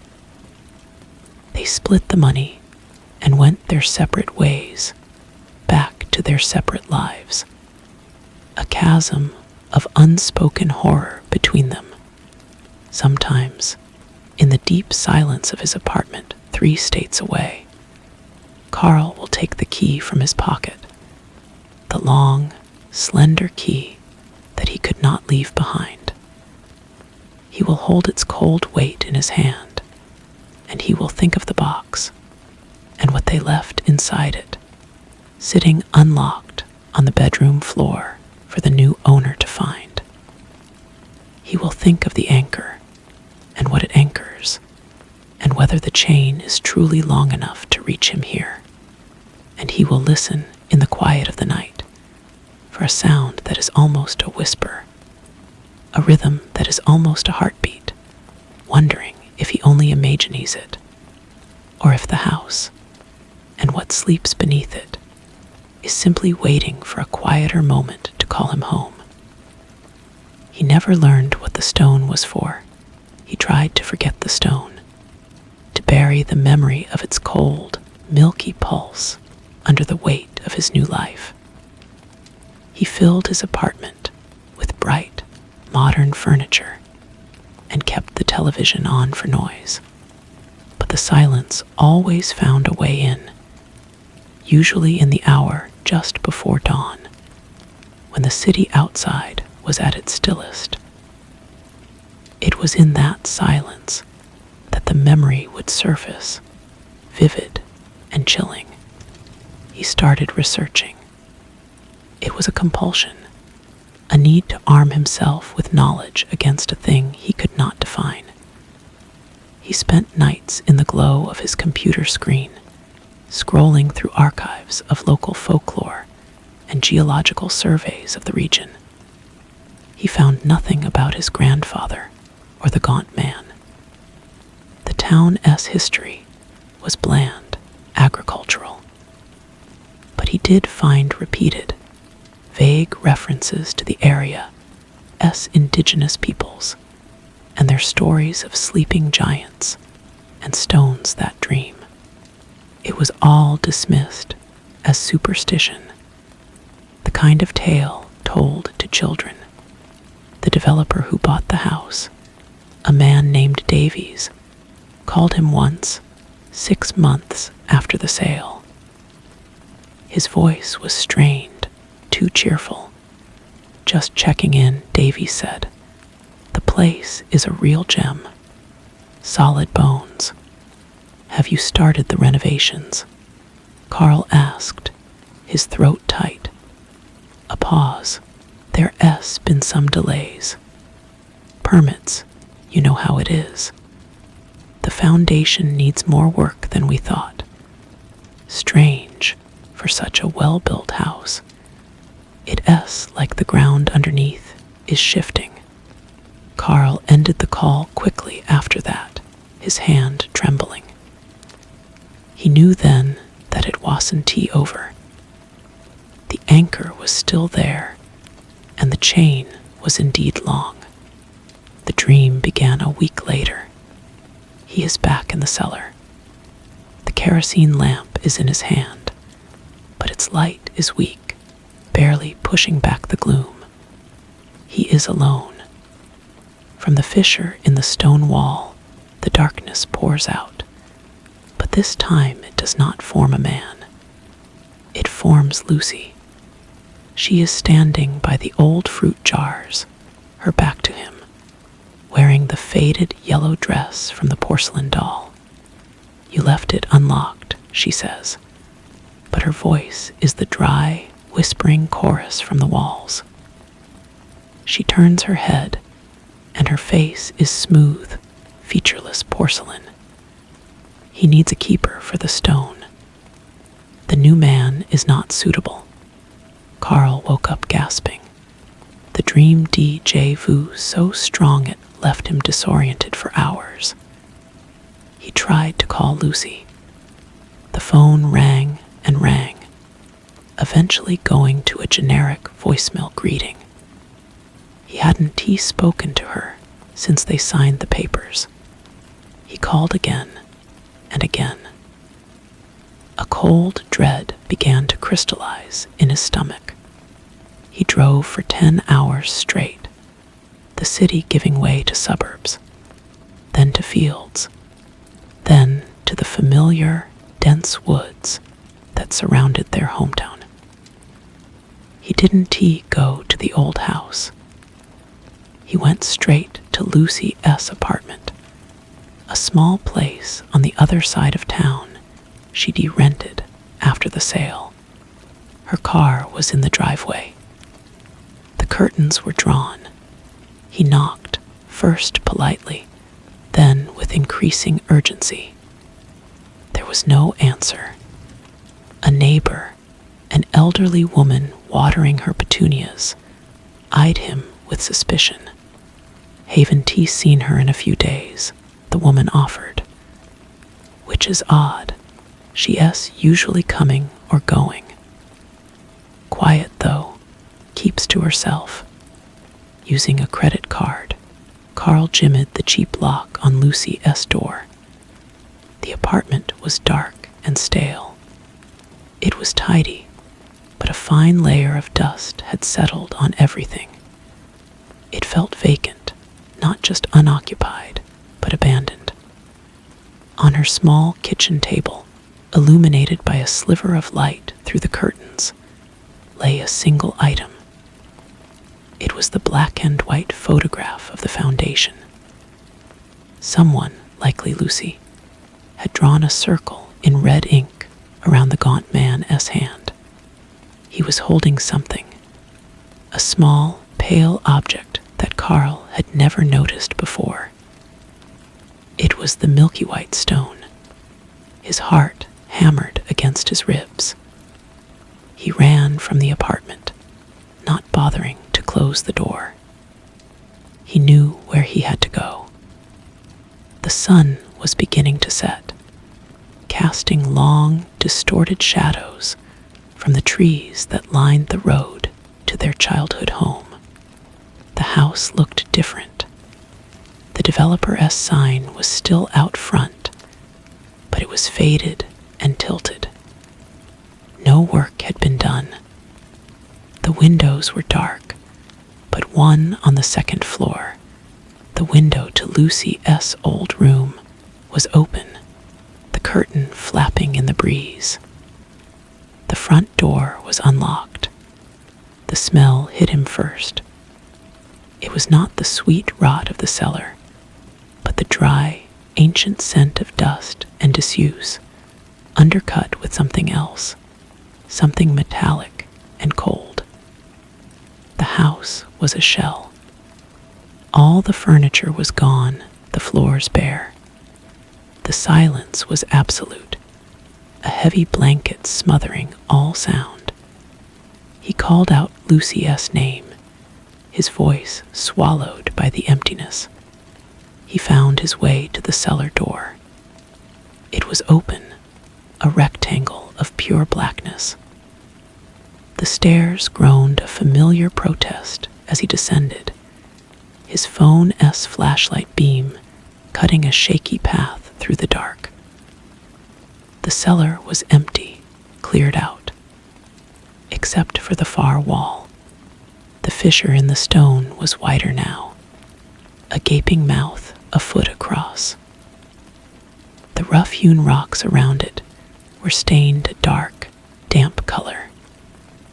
And sitting on the floor directly in front of the crack was the wooden box. Its lid was closed. Carl's breath caught in his throat. He approached slowly, the beam of his light fixed on the box. As he got closer, he saw that the floor around it was covered in a fine white powder, like crushed chalk. And there, near the box, was a single footprint, small and bare, pressed into the dust. He knelt, his knees cracking in the silence. He reached out a hand, his fingers hovering over the brass clasp. He knew what was inside. He knew it with a certainty that made him feel ill. He had to see. He had to know. He took a deep breath of the cold, metallic air and opened the box. The small, yellowed bones of the child's hand were still there, arranged on the velvet. But the milky white stone was gone. In its place, resting in the palm of the tiny skeleton, was a fresh, glistening object. It was a human tooth, and wrapped around the base of it was a single strand of long, dark hair. The same color as Lucy's the tooth was a molar, its roots stark and white against the ancient bones. Carl stared, his mind refusing to process the implication. This was a message, a trade. The stone was gone, and this was a token left in its place. A soft sound came from the fissure. It was not a whisper, not a heartbeat. It was the sound of breathing, shallow, rhythmic, and far too close. It was the sound he remembered from Lucy's childhood stories, the quiet man in the walls. The beam from his phone trembled as he directed it toward the black opening in the stone. The darkness within the crack seemed to solidify, not into a shape, but into a surface, a depth that looked back at him. He saw nothing, yet he felt a gaze, ancient and patient and unbearably hungry. The breathing grew slightly louder, a dry inhalation that sucked the warmth from the air. He stumbled backward, his shoulder hitting a support beam. The impact jarred him into motion. He slammed the box shut, the sound like a gunshot in the silent cellar. He couldn't leave it. He couldn't leave this evidence, this awful totem, for someone else to find. Clutching the box under his arm, he fled up the stairs, taking them two at a time. He did not look back. He burst out of the front door into the twilight, gulping the clean, cool air. He threw the box onto the passenger seat of his car and and sped away, the house shrinking in his rearview mirror, a dark silhouette against the bruised purple sky. He drove to a motel 20 miles away, a place with bright neon and the smell of stale cigarettes. He locked the door, bolted it, and placed the wooden box on the cheap laminate table. He sat on the edge of the bed, staring at it. The developer, Davies, had said the ground was shifting. The anchor was failing. The stone was the key, and now it was in the hands of whatever slept beneath that house. And Lucy the tooth, the hare, she hadn't just gone back. She had been taken back. He knew what he had to do.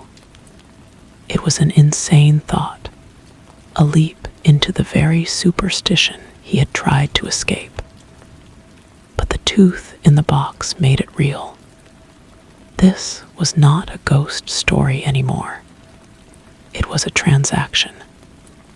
The house had taken something, and it had left a receipt. The next morning, he went to the local library, the one with the granite steps and the smell of old paper. He bypassed the computers and went straight to the microfilm archives of the town's old newspaper, the Sentinel. He started with the year his grandfather built the house, and then he worked backward. He was looking for a name, a face, any record of the gaunt man from the photograph. Hours passed. His eyes ached from the flickering screen. He found nothing. No mysterious foreigners, no reports of strange occurrences.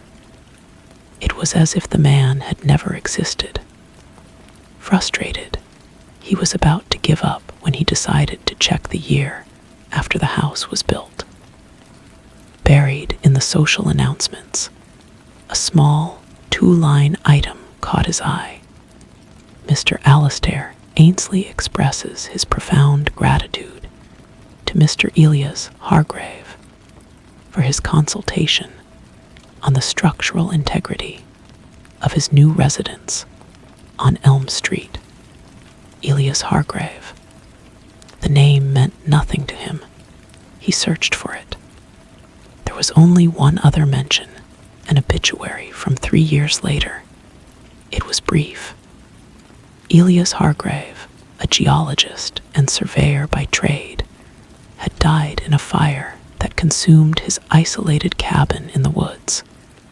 The article noted he was a recluse, with no known family. Carl felt a cold certainty. This was the man. He drove to the county clerk's office and requested the original land survey for his grandfather's property. The clerk, an elderly woman with spectacles, brought him a large, brittle sheet of paper. On it, his grandfather's plot was outlined in thick black ink.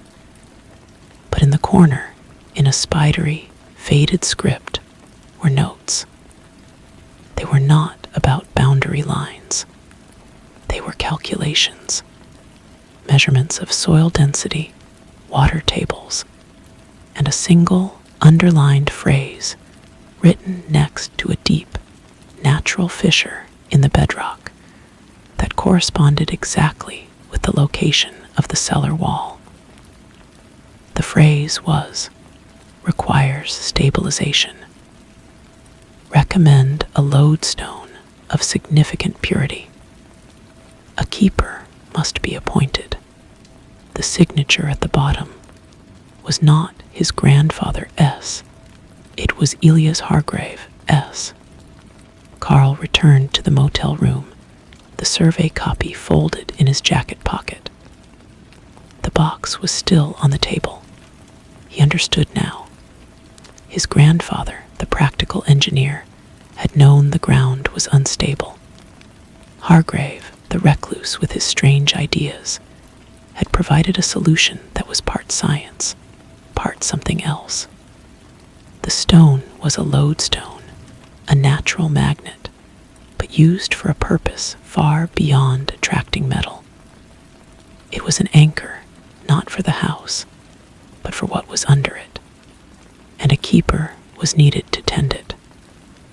The child S bones in the box was that the first keeper, a sacrifice to seal the bargain.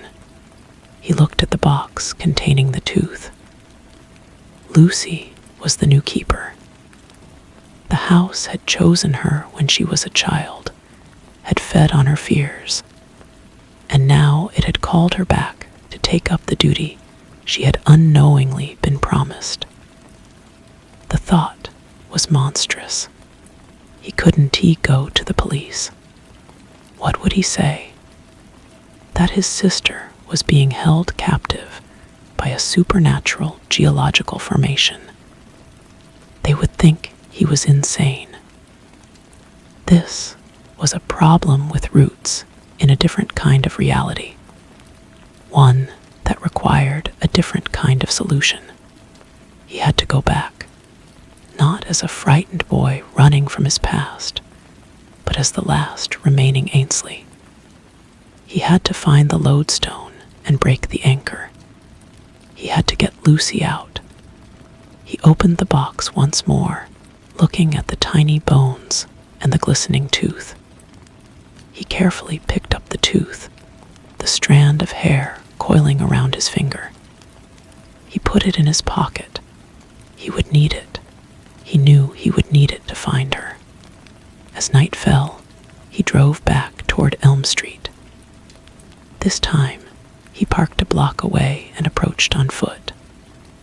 The house was a black hole against the starry sky, absorbing the moonlight. The open window in Lucy's room was like a watching eye. He stood at the edge of the property, the tooth a cold, hard weight in his palm.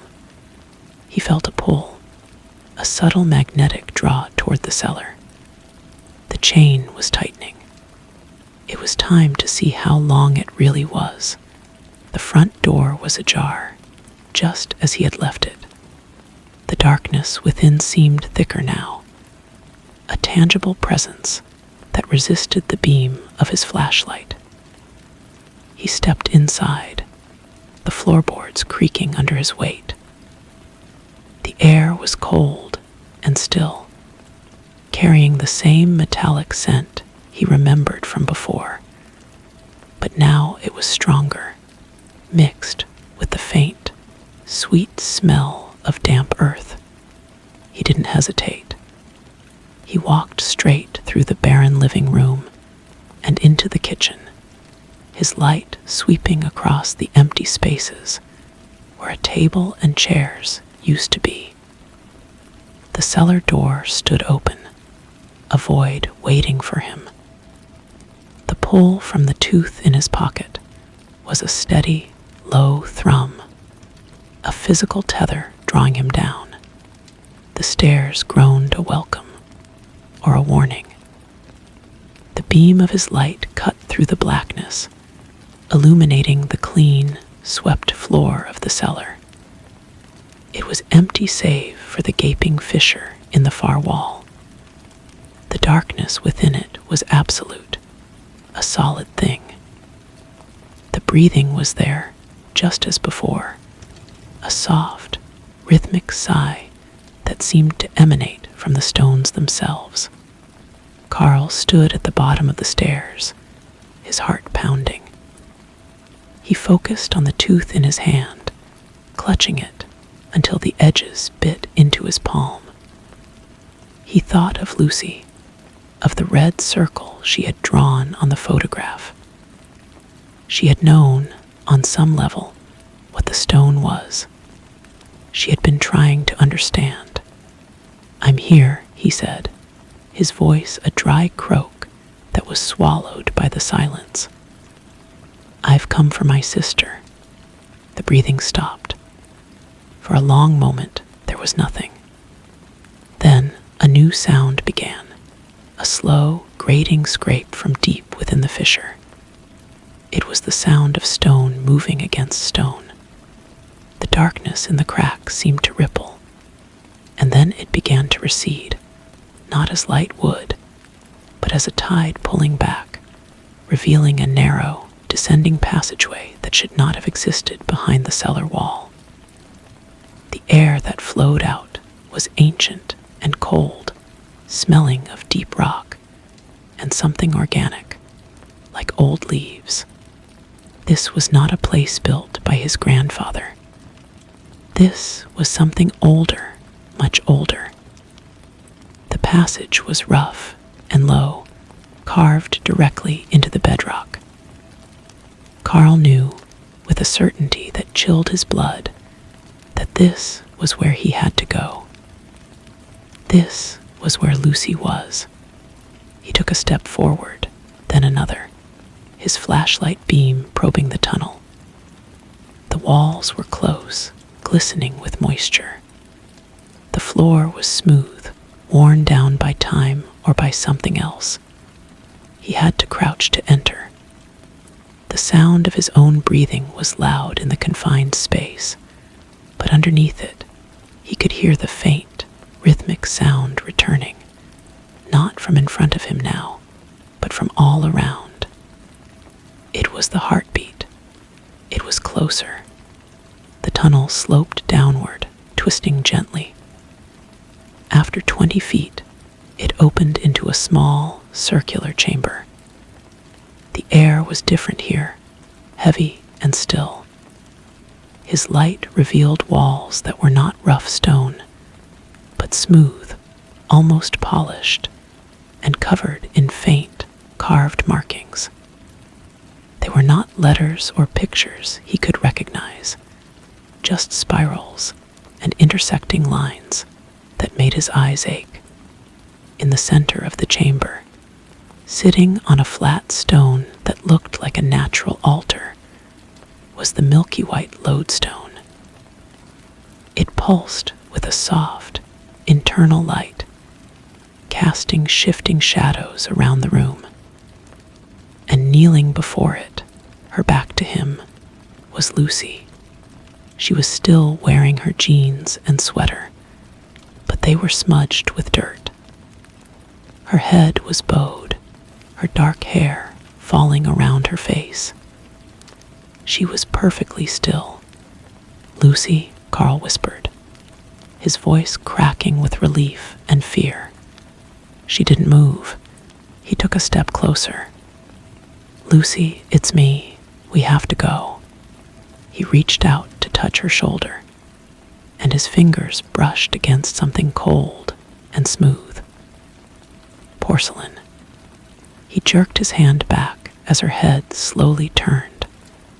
It wasn't Lucy. It was the doll, its painted face serene, its glassy eyes reflecting the pulse of the stone. It was wearing Lucy's clothes. A wave of nausea swept over him. This was a decoy, a cruel joke. He spun around, shining his light frantically around the chamber. There was no other exit. The tunnel was the only way in or out. Then he saw it. In the far wall, where the carved lines were most dense, there was a shallow niche. And in that niche, something moved. It was a hand pressed against the stone. A living hand, pale and trembling. As he watched, the stone around the hand seemed to soften, to flow like thick liquid, holding it gently but firmly in place. He rushed to the niche, his light illuminating the wall. It wasn't just a hand. The wall was semi-transparent here, like cloudy quartz. Through it, he could see the vague, shadowy outline of a human form. Lucy.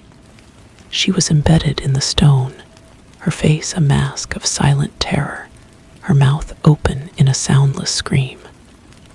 Her eyes were wide, pleading. She was alive, trapped within the very rock of the chamber. The lodestone on the altar pulsed brighter, and the heartbeat sound grew stronger, vibrating through the soles of his feet. He understood now. The keeper wasn't just a caretaker for the stone. The keeper was part of the anchor. Lucy was being absorbed, her life force becoming the energy that held the sleeping thing in check. Hargrave's solution required a permanent sacrifice. Carl slammed his hands against the stone around Lucy's trapped hand. It was unyielding, cold, and hard. He couldn't break it. He looked from her terrified face to the pulsing lodestone. The stone was the source. It was the key. He turned and grabbed the lodestone from the altar. It was ice cold, and a jolt like static electricity shot up his arm. The moment he lifted it, the chamber trembled. A deep, grating groan echoed from the tunnel, and the heartbeat stuttered, becoming erratic, frantic. The stone in his hand flared with a blinding white light. In the niche, Lucy gasped, a real, ragged breath. The stone around her hand cracked, fine lines spreading out like a spider web. She was fighting, pushing against it. "Hold on," Carl yelled, clutching the stone. He didn't know if breaking the anchor would free her or bury them both. But leaving her here was not an option. He raised the stone, intending to smash it against the altar. But as he did, the light from it intensified, and the whispering began again, not from the walls, but from the stone itself. It was a single word, repeated over and over, a name carried on a breath of cold, dead air. It was his name. The voice was thin and dry, the sound of dust shifting on stone. It was not Lucy's. It was the voice from the cellar, from his childhood, the voice of the quiet man. It knew him. Carl froze, the lodestone held high. The name echoed in the small chamber, slithering into his mind. It held a promise and a threat, a recognition that went deeper than memory. The thing in the dark knew the Ainsley bloodline. It knew him as it had known his grandfather, and Elias Hargrave before that. Lucy's hand pushed further through the cracking stone, her fingers straining toward him. Her eyes, wide with panic, were fixed on the lodestone in his hand. She wasn't pleading for him to stop. She was pleading for him to finish it. He brought the stone down. It did not hit the altar with a crack. Instead, it seemed to sink into the flat rock as if it were water. The white light vanished, sucked into the stone floor, and for a heartbeat, there was a silence so profound it felt like the world had stopped. Then the chamber erupted. The groaning from the tunnel became a roar. The floor buckled, throwing Carl off his feet. The lodestone was gone, but its cold had transferred to the altar, which was now spreading like a frost across the chamber floor.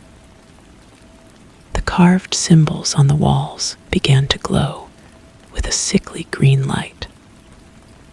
The heartbeat was a frantic, pounding drumbeat of panic. Carl scrambled toward Lucy. The wall holding her was fracturing, large chunks of it falling away to reveal not more rock, but a terrifying emptiness. She was not embedded in stone. She was trapped on a thin crust of it, over a void that hummed with a terrible, ancient energy. As the floor crumbled around the niche, he lunged forward, grabbing her under the arms. He pulled with all his strength. She came free with a sound of tearing roots, stumbling into him. She was ice cold and trembling, but alive. She clung to him, her breath coming in ragged sobs. There was no time for words. The entire chamber was dissolving around them. The green light from the walls pulsed, and in its flashes, Carl saw shapes moving in the crumbling darkness behind where Lucy had been trapped, long, thin shadows that writhed and reached for them. The tunnel was their only hope. He half dragged, half carried Lucy toward the entrance as the floor tilted violently. The doll in Lucy's clothes slid from the altar and shattered on the ground. The heartbeat was faltering, skipping, dying. A final, deafening crack split the air, and the ceiling of the chamber began to collapse. They stumbled into the narrow tunnel just as a cascade of rock and earth sealed the chamber behind them. The darkness was absolute, the air thick with dust. Carl fumbled for his phone, but the flashlight was dead. He could hear Lucy coughing beside him. Ahead, a faint gray light outlined the end of the tunnel, the cellar. They staggered toward it, the tunnel shaking around them. When they burst out into the cellar, the fissure in the wall was weeping a black, viscous fluid. The stones were shifting, grinding against each other as the house itself groaned in agony. They didn't stop. They ran up the stairs, through the empty house, and out the front door into the cold night air. They didn't look back until they were at the car, parked a block away. When Carl turned, the house on Elm Street was silent. But as he watched, the open window of Lucy's old room slammed shut, as if by an unseen hand. The house stood dark and still, but he could feel it watching them, a wounded beast settling back into a troubled sleep. Lucy was silent, staring at her hands, which were covered in a fine gray powder. She finally looked at him, her eyes hollow. "It's not over, Carl," she whispered. "It's just angry now." He started the car and drove away from the town, from the house, from the darkness under the cellar. He had Lucy back, but as he glanced in the rearview mirror at the fading silhouette of his childhood home, he knew she was right. They hadn't killed it. They had only woken it up. And it knew his name. The motel room felt flimsy, a paper shield against what they had unleashed. Lucy sat on the edge of one bed, wrapped in a scratchy blanket, staring at the wall. She hadn't spoken since her single, chilling pronouncement. Carl watched her, the silence between them filled with the memory of the crumbling dark and the sound of his own name whispered from stone. He needed to understand what they had done. He pulled the folded land survey from his jacket pocket, smoothing it out on the small table. In the dim lamplight, Hargrave's spidery notes were more ominous than ever. Requires stabilization. Recommend a lodestone of significant purity. A keeper must be appointed. He had broken the anchor. But what had it been anchoring? Not the house. The house was just a shell built over the mouth of something older. The lodestone and the keeper were a seal, a lock, and he had shattered it. Lucy's voice was a dry rustle. It showed me things while I was in the wall. Carl looked up. Her eyes were still distant, focused on some internal horror. "It's old," she continued. "Older than the town, older than anything. It sleeps in the rock, and it dreams. The lodestone wasn't a lock. It was a feeder. It translated something vital into a form the thing could consume. A life, a consciousness." She finally turned her head to look at him, and the emptiness in her gaze made him shiver. "Hargrave, didn't he just suggest it? He made the first payment. The child in the box. He gave it a soul to feed on, to keep it dormant." The pieces clicked into place with a sickening finality. His grandfather, the pragmatic man, must have been desperate to build on that land. He had accepted Hargrave's solution, a horrific compromise to stabilize his dream house. And the duty, the role of keeper, had been passed down through the Ainsley bloodline. It had chosen Lucy, and now, because of him, it was hungry again. "We have to go back," Lucy said, her voice flat. Carl stared at her. "Are you insane? We barely got out alive." "It's not about alive anymore," she replied, her fingers plucking at the blanket. "It's about contained. It's awake now, Carl. And it's not just in the house. It's in the ground. It's in the water. I can feel it itching. It's starting to dream into the world. And it knows you. It has a taste for you now." He thought of the town, the quiet streets, the people sleeping in their beds, unaware of the ancient hunger stirring beneath their foundations. He thought of the whispering voice. His name. Lucy stood up, letting the blanket fall. She walked to the motel room door and opened it, staring out into the night. It's calling. It's a low sound, like a bell under the earth. "You'll hear it soon." Carl joined her at the door. The night air was still. But then, underneath the distant hum of a lone car on the highway, he heard it. A faint, subterranean vibration. A hum that wasn't a sound, but a feeling in his teeth. It was the dying heartbeat, resurrected into a new, more insistent rhythm. A summons. He looked at his sister, at the resolve hardening in her hollow eyes. She was right. Running wasn't an option. They had opened a door, and something was coming through. The house on Elm Street was no longer just a haunted memory. It was a wound, and they were the only ones who knew how to staunch the bleeding, even if it meant sacrificing themselves to the darkness they had set free.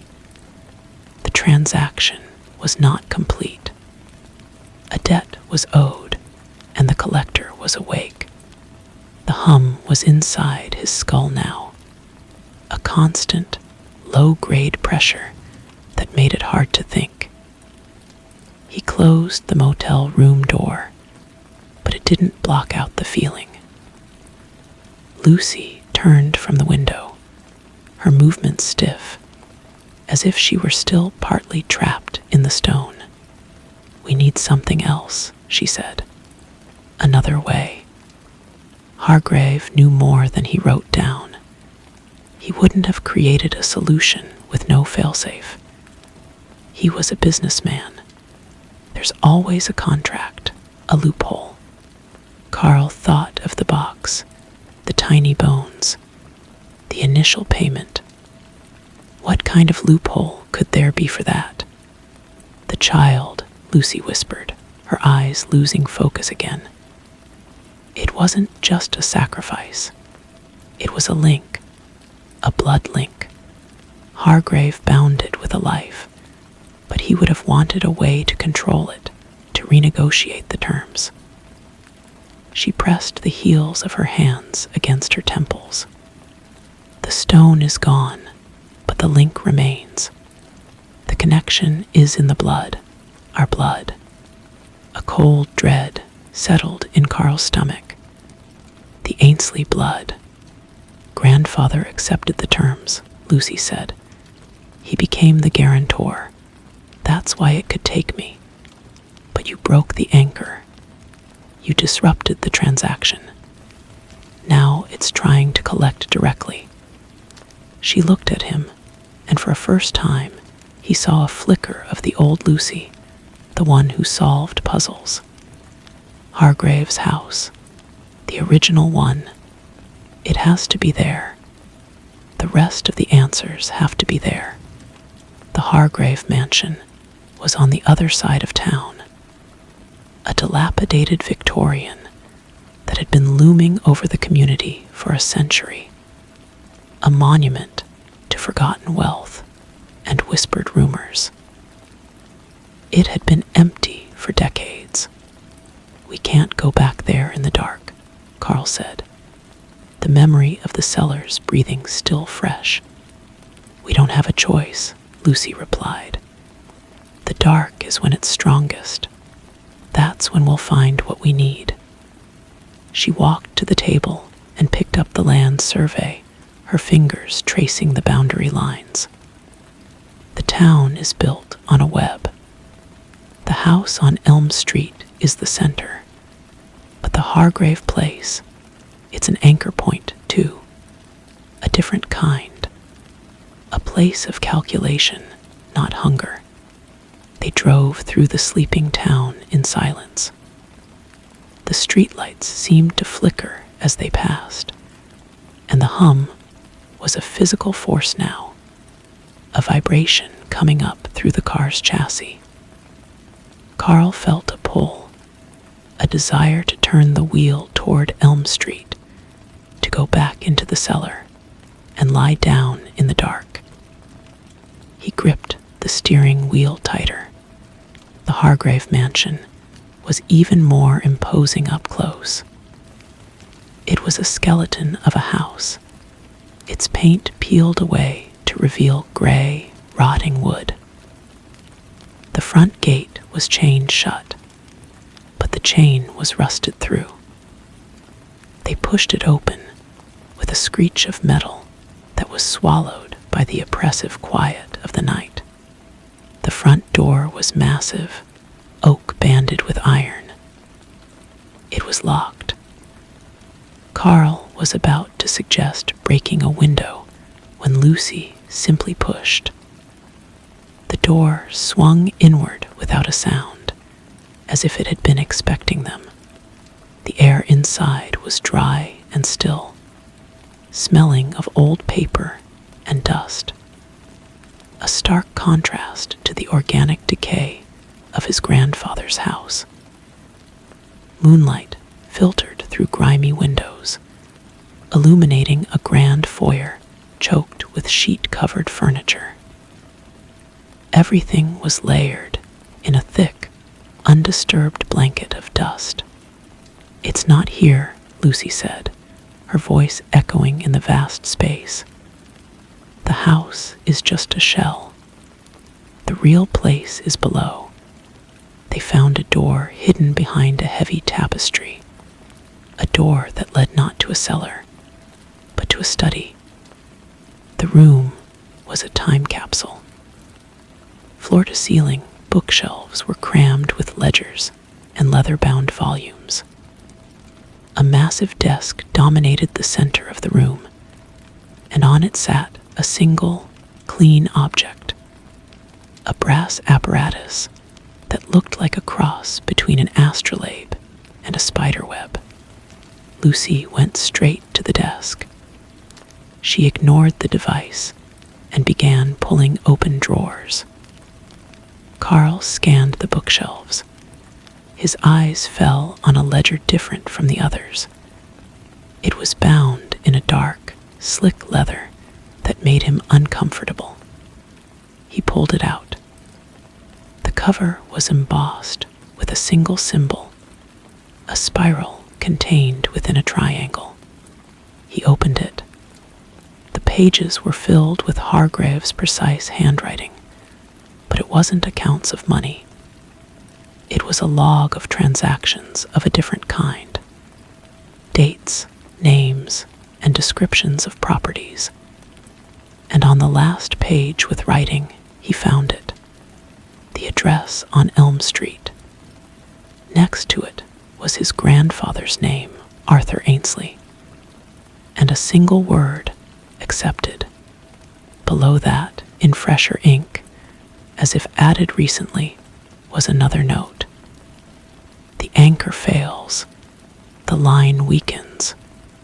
The account must be settled. The principal plus interest is due. A cold certainty gripped Carl.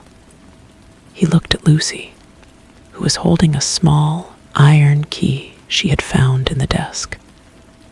"What is that?" "It's for the lock," she said, holding it up. "But I don't know what it locks." Her gaze fell on the brass device on the desk. She reached out and gently touched the central spindle. The device began to turn, its intricate arms moving with a soft, clicking sound. A faint light glowed from within its core, casting shifting patterns on the ceiling. The hum in the air intensified, focusing, becoming a clear, resonant tone that seemed to emanate from the floor beneath their feet. A section of the bookshelf behind the desk swung inward, revealing a dark opening. A wave of cold air flowed out, carrying not the smell of earth, but the scent of ozone and cold metal. Lucy looked at Carl, her face pale in the ghostly light. "This is it, the counting house." From the darkness within the hidden room, a new sound emerged. It was the soft, precise click of an abacus counting. Story 3. The first thing Cecil noticed, in the long, gray autumn of his 12th year, was that the dawns had grown strangely protracted. It was not a dramatic change, not something one would mark on a calendar, but a subtle stretching of the twilight hour, a hesitation in the world S turning. The sky above his small New England town would bleed from black to a deep, bruised purple, and then it would simply stop, holding its breath for what felt like an impossible length of time. The pale, watery light of morning would linger at the edge of the horizon like a timid guest, unwilling to enter a silent house. Cecil, an expert in the observation of quiet things, noticed because he was always awake for it, his sleep thin and fractured by the anticipation of another day at school. His house was a tomb of quiet sympathies.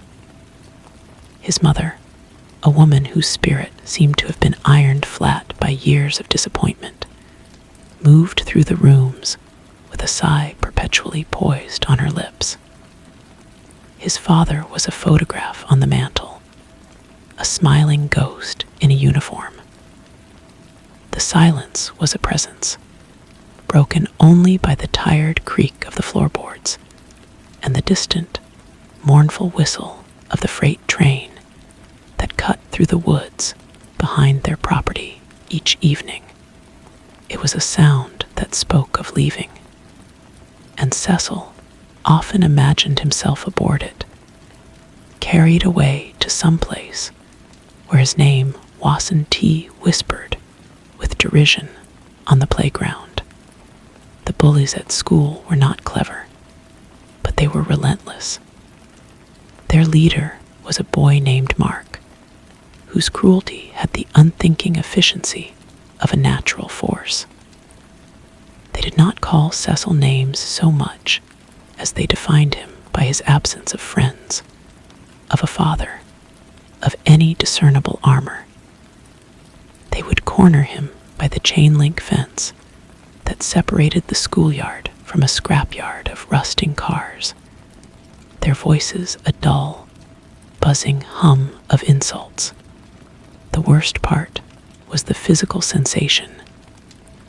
The cold press of the metal fence against his back, the grit of the asphalt under his sneakers, the coppery taste of fear flooding his mouth.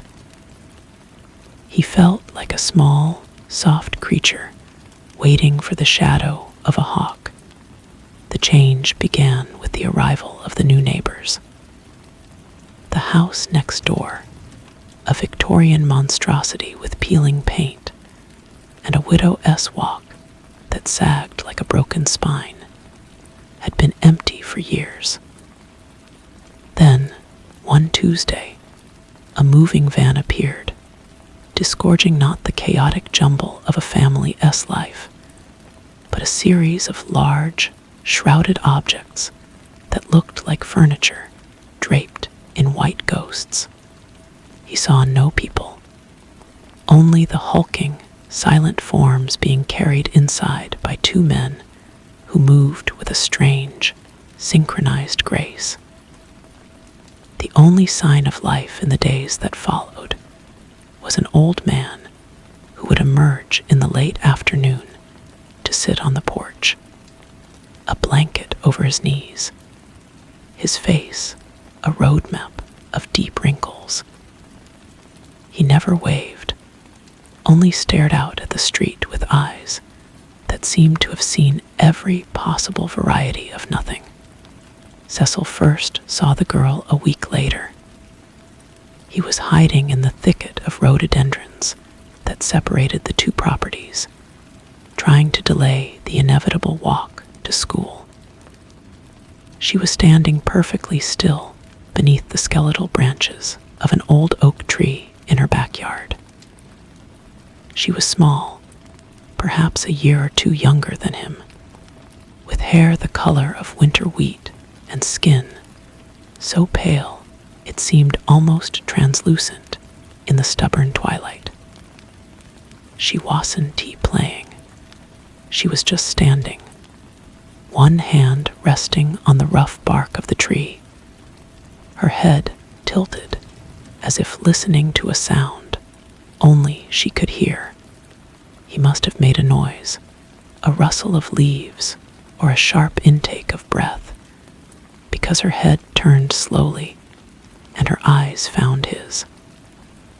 They were an unusual color, a shade of hazel that held flecks of gold, like amber preserving something ancient. She didn't smile, but her expression was not unfriendly. It was simply assessing. "Hello," she said. Her voice was clear and soft, carrying easily in the still air. Cecil, frozen, could only manage a nod. "I am Ella," she said. "We just moved in." He finally found his voice, a hoarse croak. "I know." She took a step closer, and he saw that she was barefoot, her feet pale against the dark, damp earth. "Do you like it here?" she asked. "No," Cecil said, and the honesty of it surprised him. A faint, almost imperceptible smile touched her lips. "Me neither. It's too loud." Cecil listened. He heard the distant hum of a car, a dog barking 2 streets over, the whisper of the wind. It seemed impossibly quiet to him. Loud. Inside, she clarified, tapping a finger gently against her temple. "All the thinking. You have it too. I can hear it." This should have frightened him, but it didn't. It felt like a secret shared.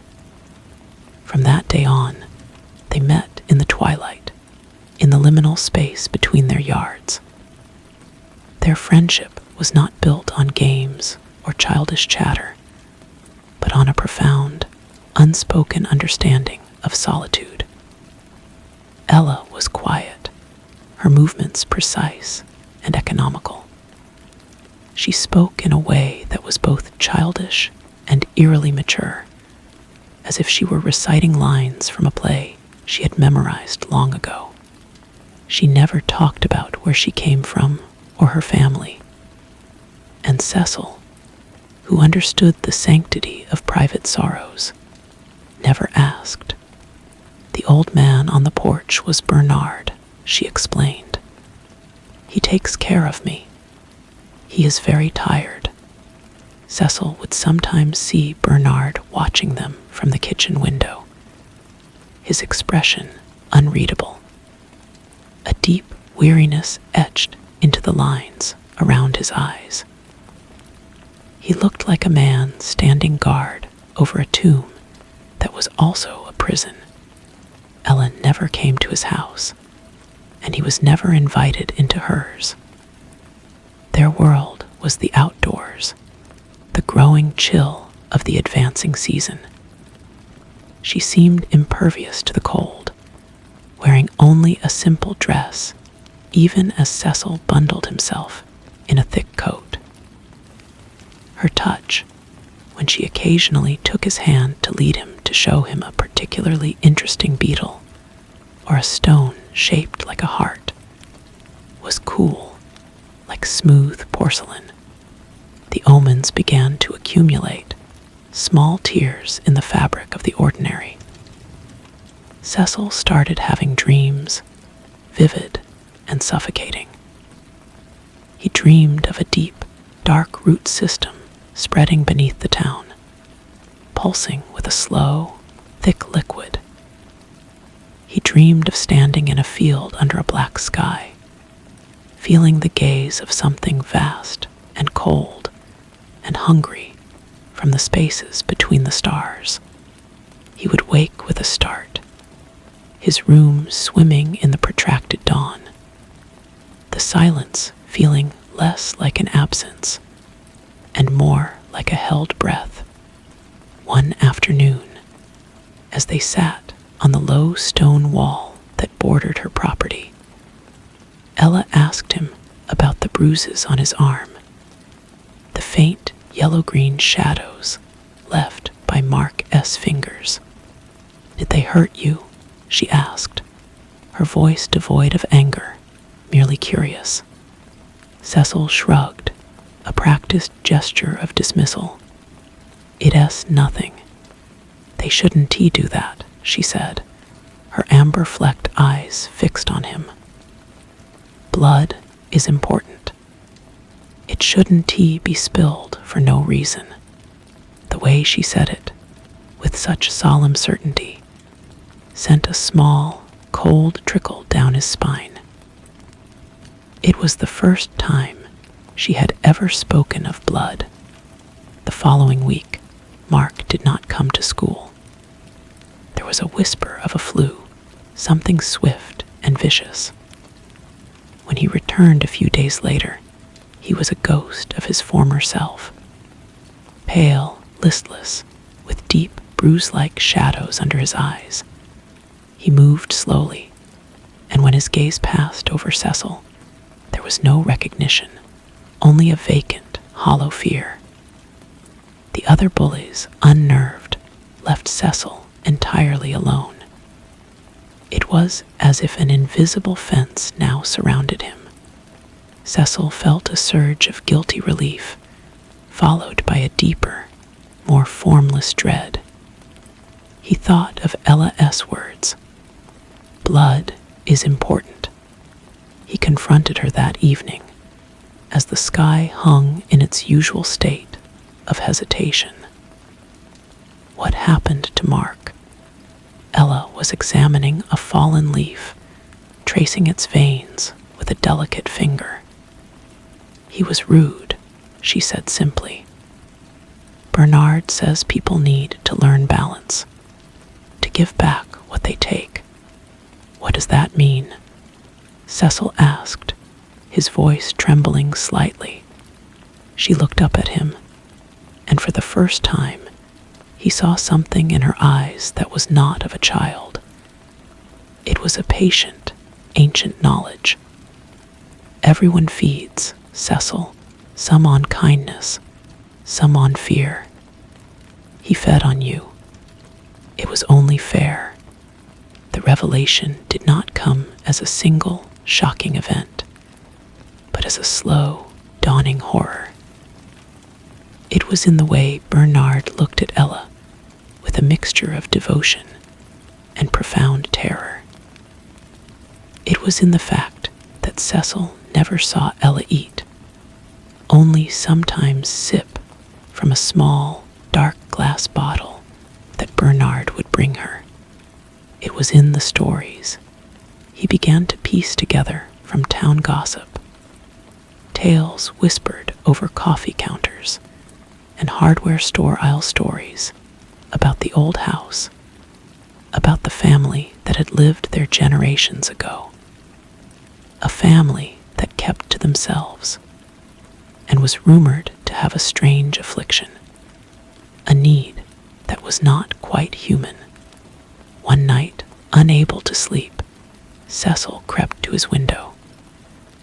The moon was a thin, sharp sickle. He saw a figure moving across the lawn next door.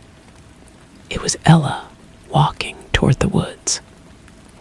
Driven by a compulsion he did not understand, he slipped out of the house and followed, his heart a frantic drum against his ribs. The woods were a cathedral of shadows. He followed the faint, pale flicker of her dress deeper and deeper, until they came to a small clearing. And there he saw it. Bernard was there, holding the leash of a deer, a beautiful, trembling creature. Ella approached it. She did not move like a predator. She moved like a priestess approaching an altar. She laid a hand on the animal's flank, calming it. Then she bent her head. There was no struggle, no sound of violence, only a profound, silent acquiescence. After a moment, she straightened up. Her lips were dark. The deer stood still, swaying slightly, then walked unsteadily away into the darkness, alive but diminished. Ella turned, and her eyes met Cecil S. across the clearing. She knew he was there. She had always known. She walked toward him, and he was too terrified to move. She stopped an arm's length away. Her face was serene. "You see," she said softly, "it's not about killing. It's about balance. The world is so hungry, Cecil. It eats in so many ways. This is just more honest." "What are you?" he whispered, the words tearing from his throat. "I am your friend," she said, "and you are mine. That makes you special. It keeps you safe." The climax arrived on a night when the dawn refused to come at all. The town was plunged into a darkness that felt thicker than mere night, a velvety blackness that swallowed sound and light. Cecil woke to a tapping at his window. Ella was outside, floating, it seemed, just beyond the glass. Her face was strained, her usual composure gone. "They ray coming," she whispered, her voice brittle with a fear he had never heard in her before. "The others, they ray angry. They think I've been too loud, that I've drawn attention." "Who?" Cecil asked, pushing the window open. The air that rushed in was frigid. "My family," she said. "The ones in the walls, in the earth." Bernard tried to stop them. He gone. From the town below, a wave of silence rolled uphill, followed by the first scream. It was a short, sharp sound, cut off with terrifying finality. Then another. Cecil saw lights flick on in houses, then just as quickly go out. The darkness was not empty, it was alive, and it was moving through the streets of the town, a slow, inexorable tide. It was not a thing of shapes or monsters, but a negation, a hunger that consumed noise and light and life itself, leaving only a profound emptiness in its wake.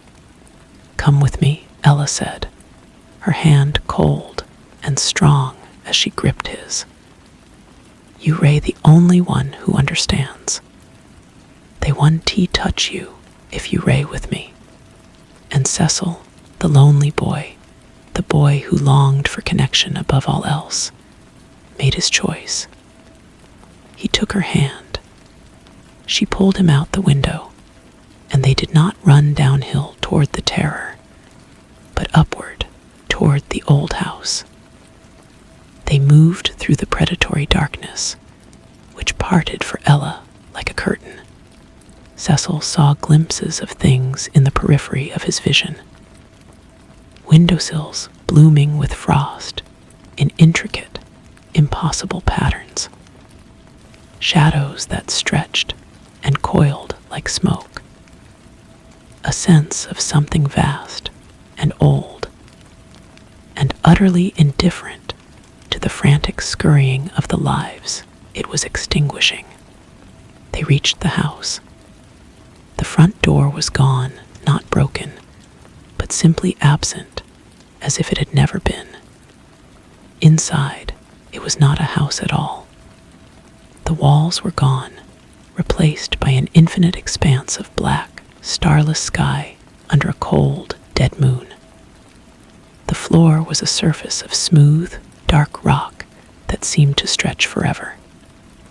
And in the center of it all stood a tree, but it was a tree of bone and shadow, its roots digging into the rock, its branches clawing at the void. "This is home," Ella said, her voice echoing in the immense silence. The real one. The things that were her family were not things he could look at directly.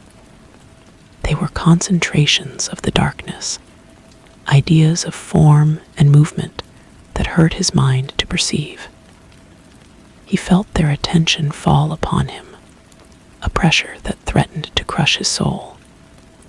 He heard a voice, not a sound, but a concept etched directly into his consciousness. "You have brought a candle into the dark, little sip. It flickers. It annoys us." Ella stepped in front of him.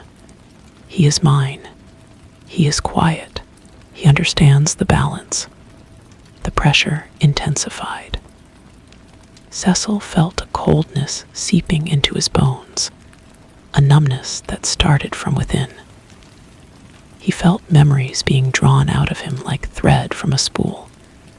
The feel of his mother's hand, the sound of the freight train, the taste of fear in the schoolyard. They were being taken, consumed, filed away into the endless, hungry dark. Then he must become quiet forever, the voice resonated, or be extinguished. Ella turned to him. Her eyes were full of a terrible, loving sadness. "To be my friend, Cecil, you can't be loud anymore. You have to be like us. You have to let the noise go."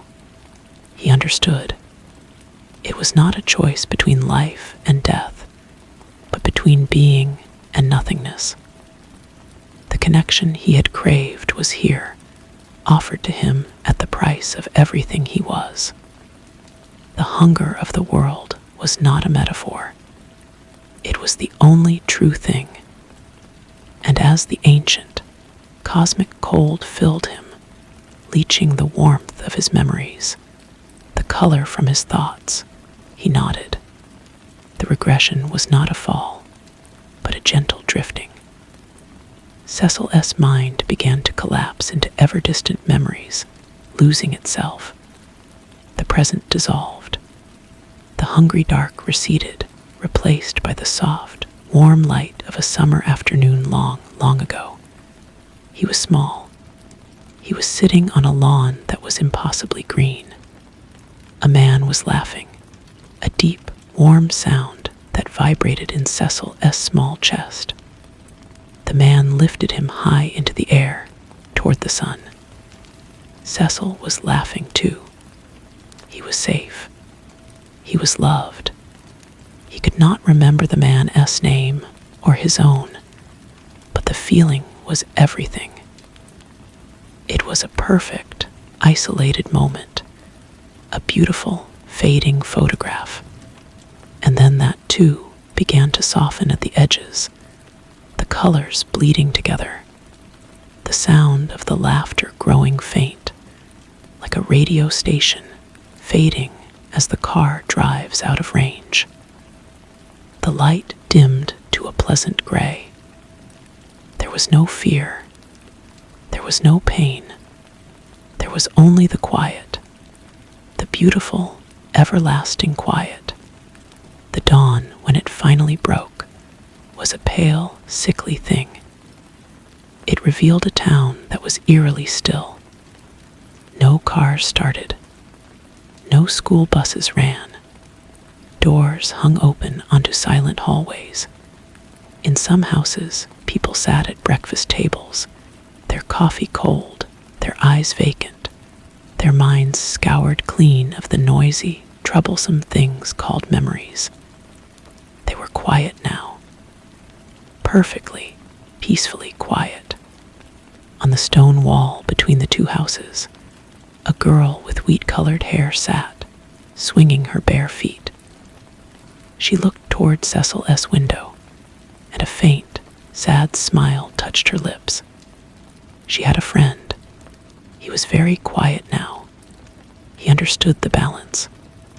And in the deep, dark earth beneath the town, the roots of an ancient hunger stirred, satisfied for now, waiting for the noise of the world to build once more, waiting for the next long, protracted twilight. The silence in Cecil's house was different now. It was not the empty silence of an absent father or the tense silence of a worried mother. It was a profound and settled stillness, like dust in a sealed room. His mother moved through the rooms with a placid, uncomprehending expression. She would make breakfast and set a place for him. But when he entered the kitchen, she would look at him with a mild, distant curiosity, as if he were a pleasant but unfamiliar guest. She no longer asked about school or fretted over his bruises. The very concept of worry had been gently erased from her. Cecil felt no urge to explain. Words seemed like a crude and clumsy noise. He would sit at the table and eat the food she placed before him, tasting nothing, feeling only the necessity of the action. The frantic, buzzing thoughts that had once filled his head were gone.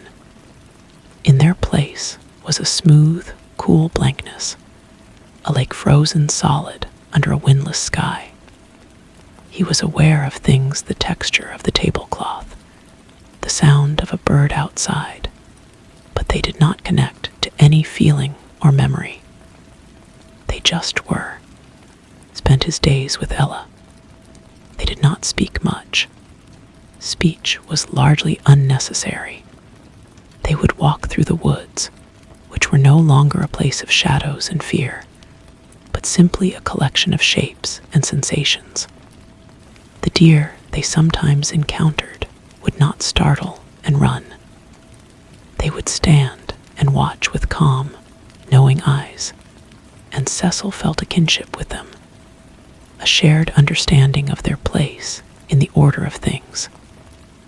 He was a part of the quiet world now, another element in the balance Ella had spoken of. He saw the others sometimes. They were not monsters, not in the way he might have once imagined. They were more like voids, places where the light bent away and sound died. They moved through the town at twilight, and the few people still possessed of their noisy minds would hurriedly go inside, shivering without knowing why. Cecil would watch them pass, and they would acknowledge him with a flicker of attention, a silent nod to Ella's companion. He was under her protection. He was one of the quiet ones. One afternoon, he found himself standing by the chain-link fence at school. The scrapyard of rusting cars was the same. The asphalt under his feet was the same. But the feeling of cold dread was gone. Mark was there, leaning against the fence. He looked at Cecil, and his eyes were empty pools. There was no history between them anymore, no shared story of torment and fear. There was only a hollow recognition, like two stones acknowledging each other's existence. Ella came to stand beside Cecil. She slipped her cool, smooth hand into his. "It's better this way, isn't it?" she said, not as a question, but as a statement of fact. Cecil looked out at the silent schoolyard, at the children who played with a listless, mechanical air, their laughter a thin and meaningless sound. He felt the deep, resonant quiet of the earth beneath him, the patient, ancient hunger that was the true heart of the world. He thought of the freight train, that sound of leaving. It still cut through the woods each evening, but the longing was gone. There was nowhere to go. This was all there was. Yes, he said, his own voice sounding foreign to him, a small, dry rustle. "It's better." He squeezed her hand, and together they watched the long shadows of the afternoon stretch across the yard, merging into the coming night. He was home. The change in the seasons no longer held any meaning for him. Winter came, laying a blanket of white over the town, and the silence deepened under the snow. Cecil would stand at his window, watching the flakes drift down, and feel nothing but a mild appreciation for the monochrome landscape. His mother had stopped setting a place for him at the table. She would sometimes wander into his room, look at him for a long moment, and then wander out again, a faint smile on her lips, as if she had remembered something pleasant but indistinct. They coexisted like plants in a hothouse, each in their own pot, requiring no communication. His world had shrunk to the radius of Ella's presence. They spent their days in the woods behind the houses, a realm that was now entirely transparent to him.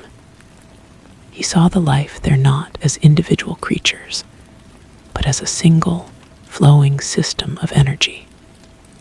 A rabbit trembling under a bush was a brief, bright pulse. A hawk circling overhead was a slow, drawn-out note of consumption. He understood the transfer, the constant, quiet exchange that Ella called the balance.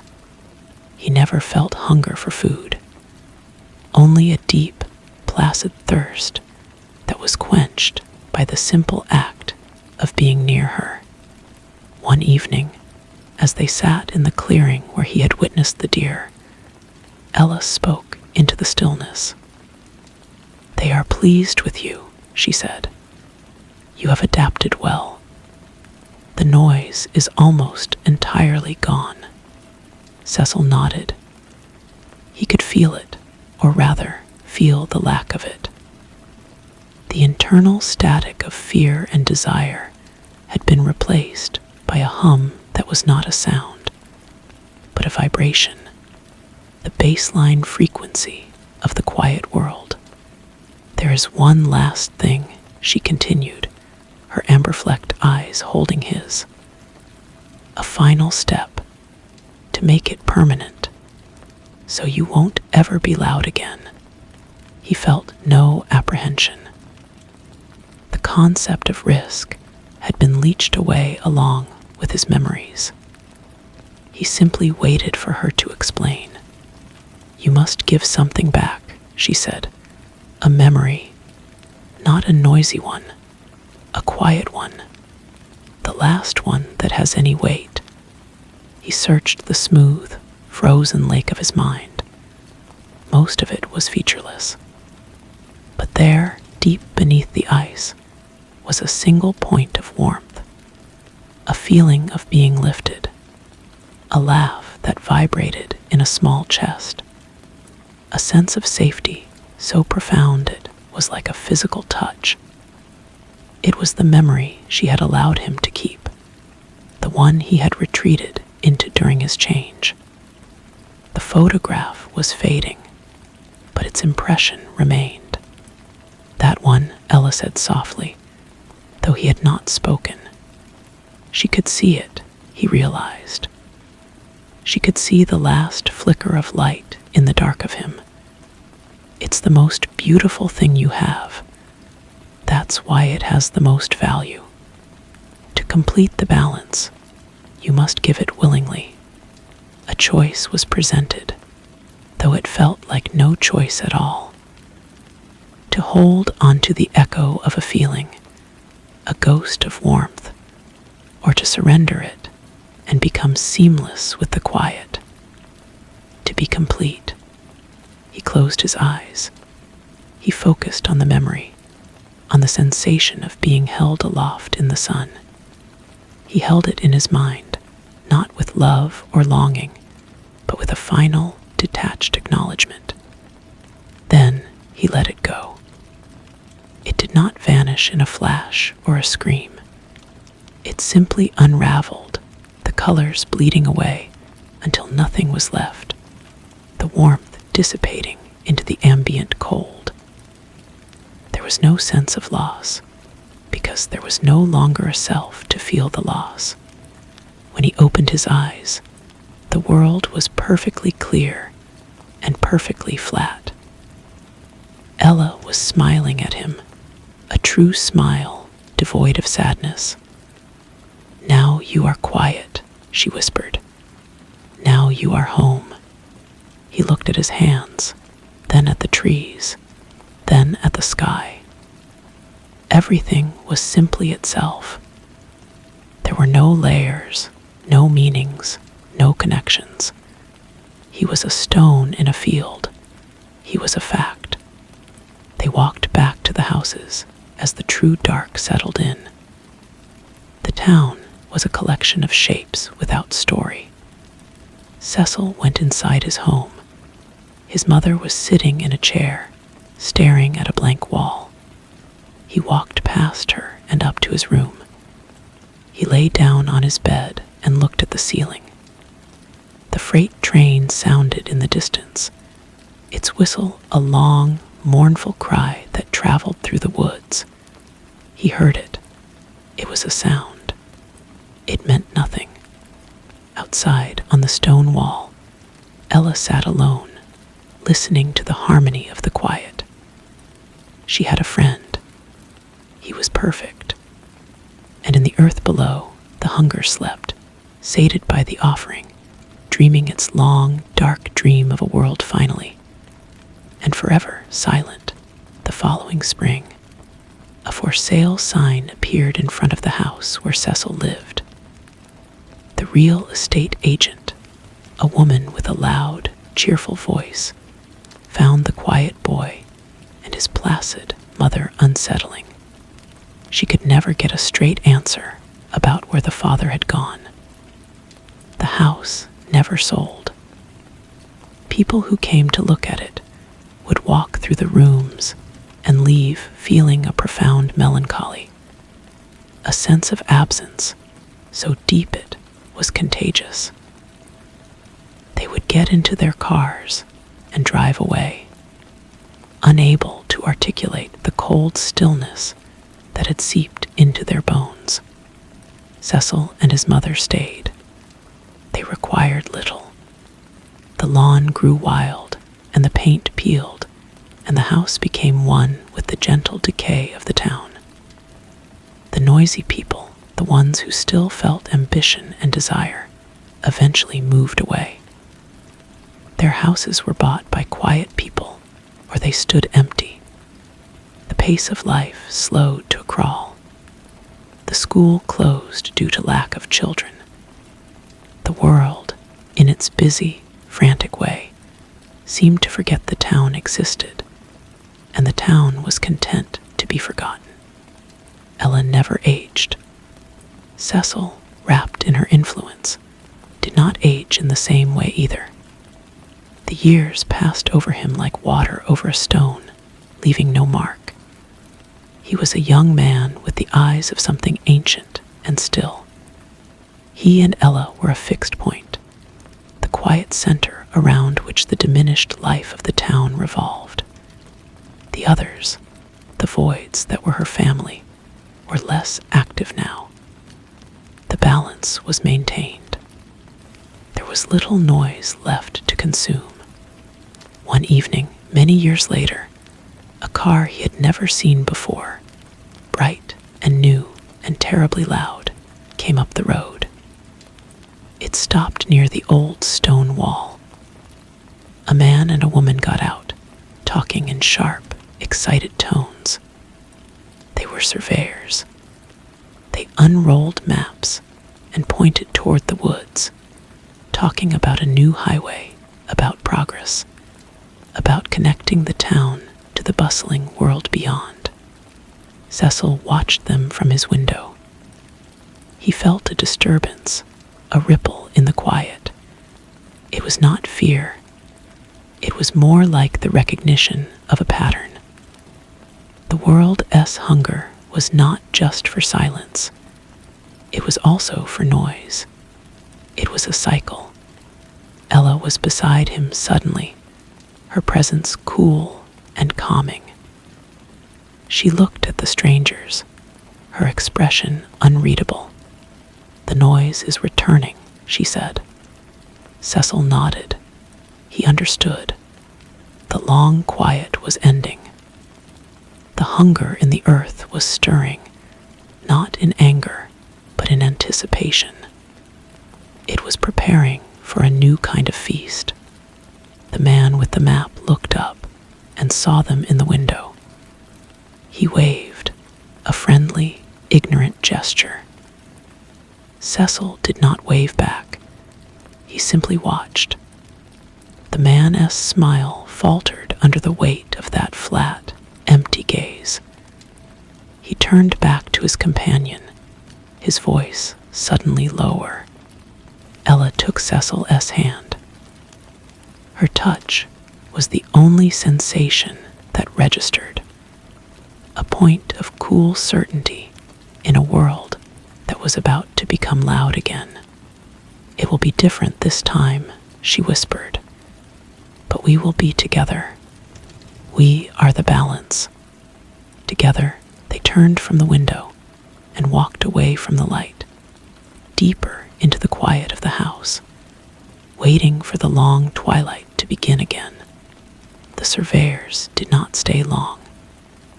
The oppressive stillness of the place, the way sound seemed to die the moment it left their lips, drove them back to their loud car. They sped away, their engine noise a vulgar intrusion that faded quickly, swallowed by the trees.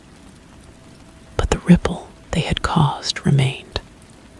A crack had appeared in the perfect quiet. Days turned into a week. Then another car arrived, this one official-looking, with a government seal on the door. Two men in crisp shirts got out, carrying clipboards. They walked with a purpose that was alien to the town's rhythm, their shoes crunching loudly on the gravel. They went door to door. Most houses did not answer. When they came to Cecil's house, his mother opened the door after a long delay. She stared at the men, her face a placid mask.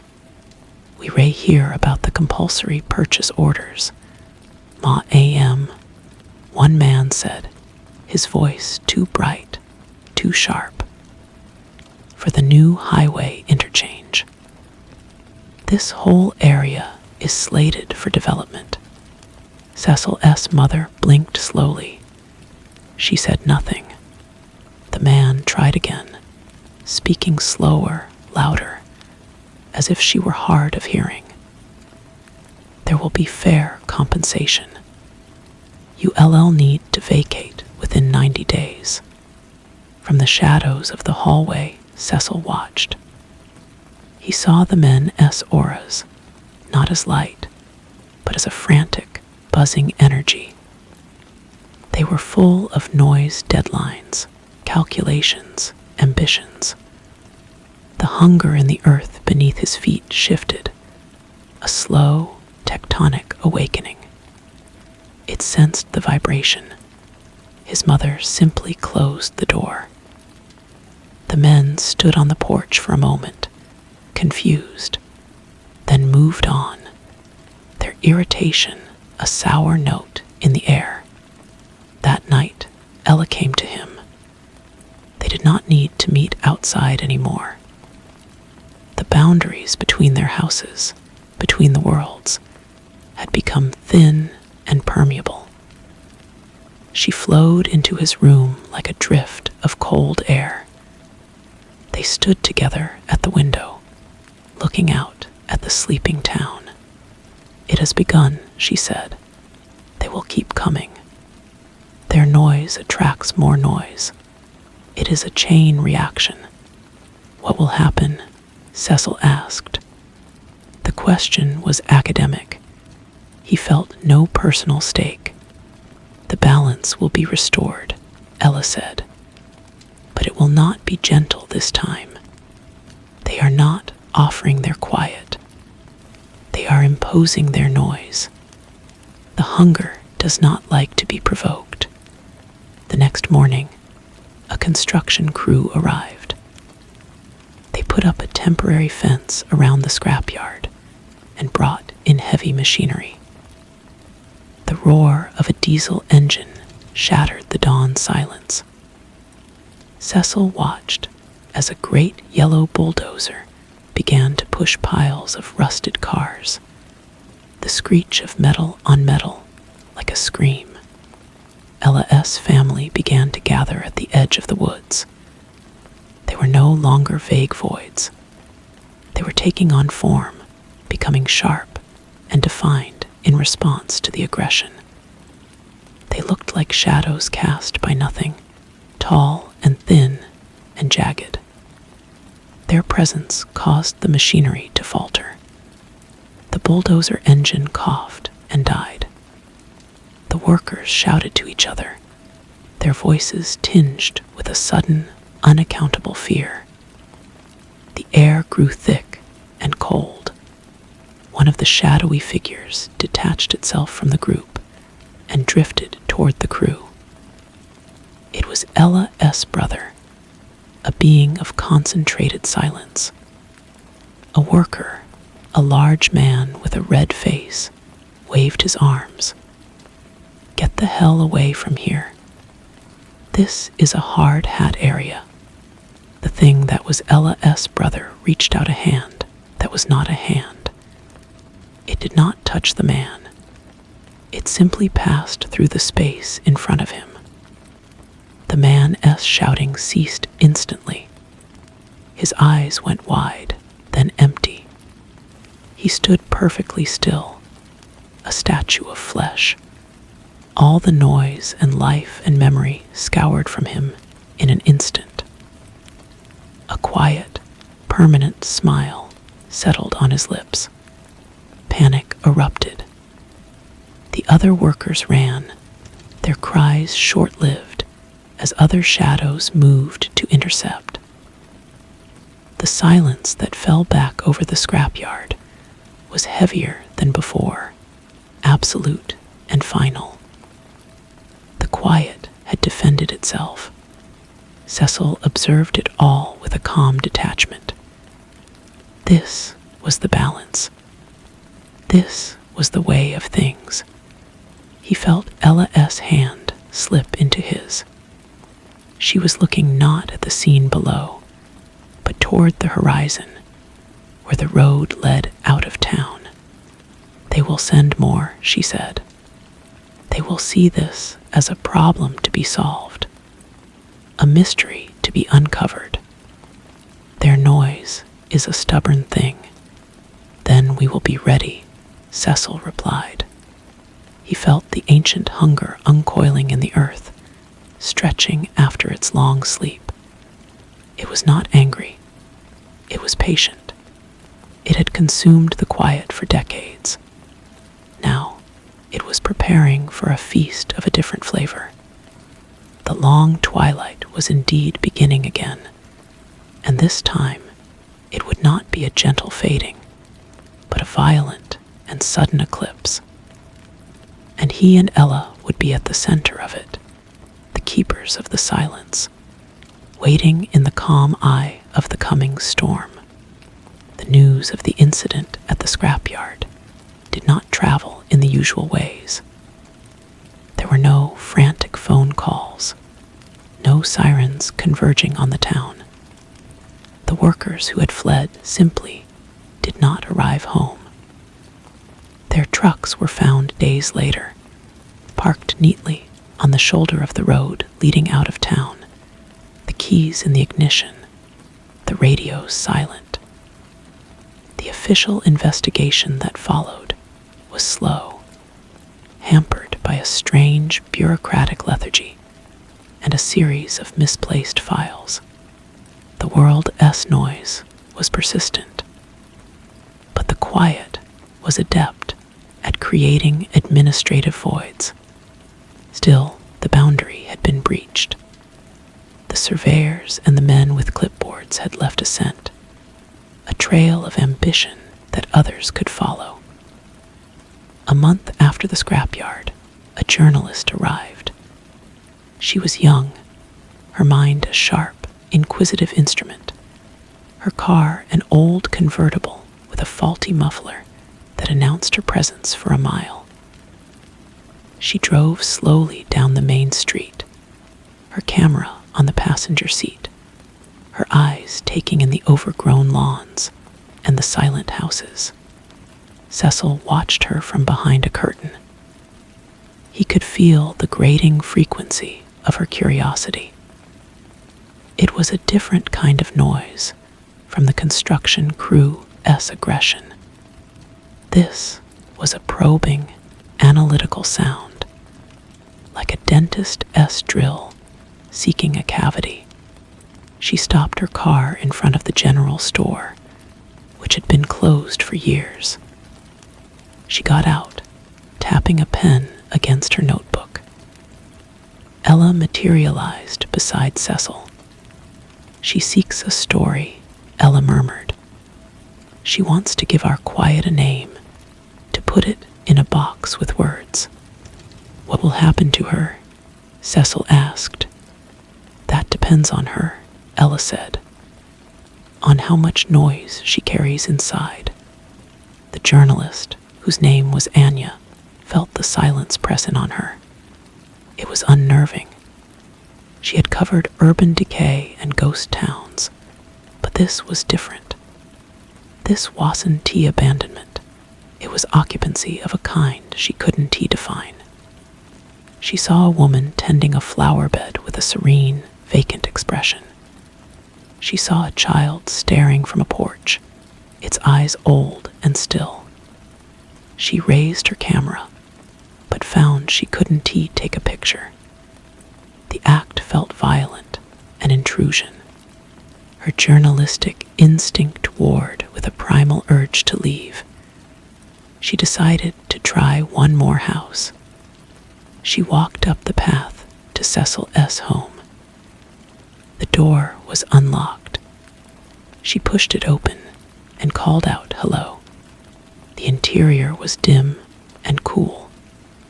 A woman sat in a chair, smiling faintly at nothing.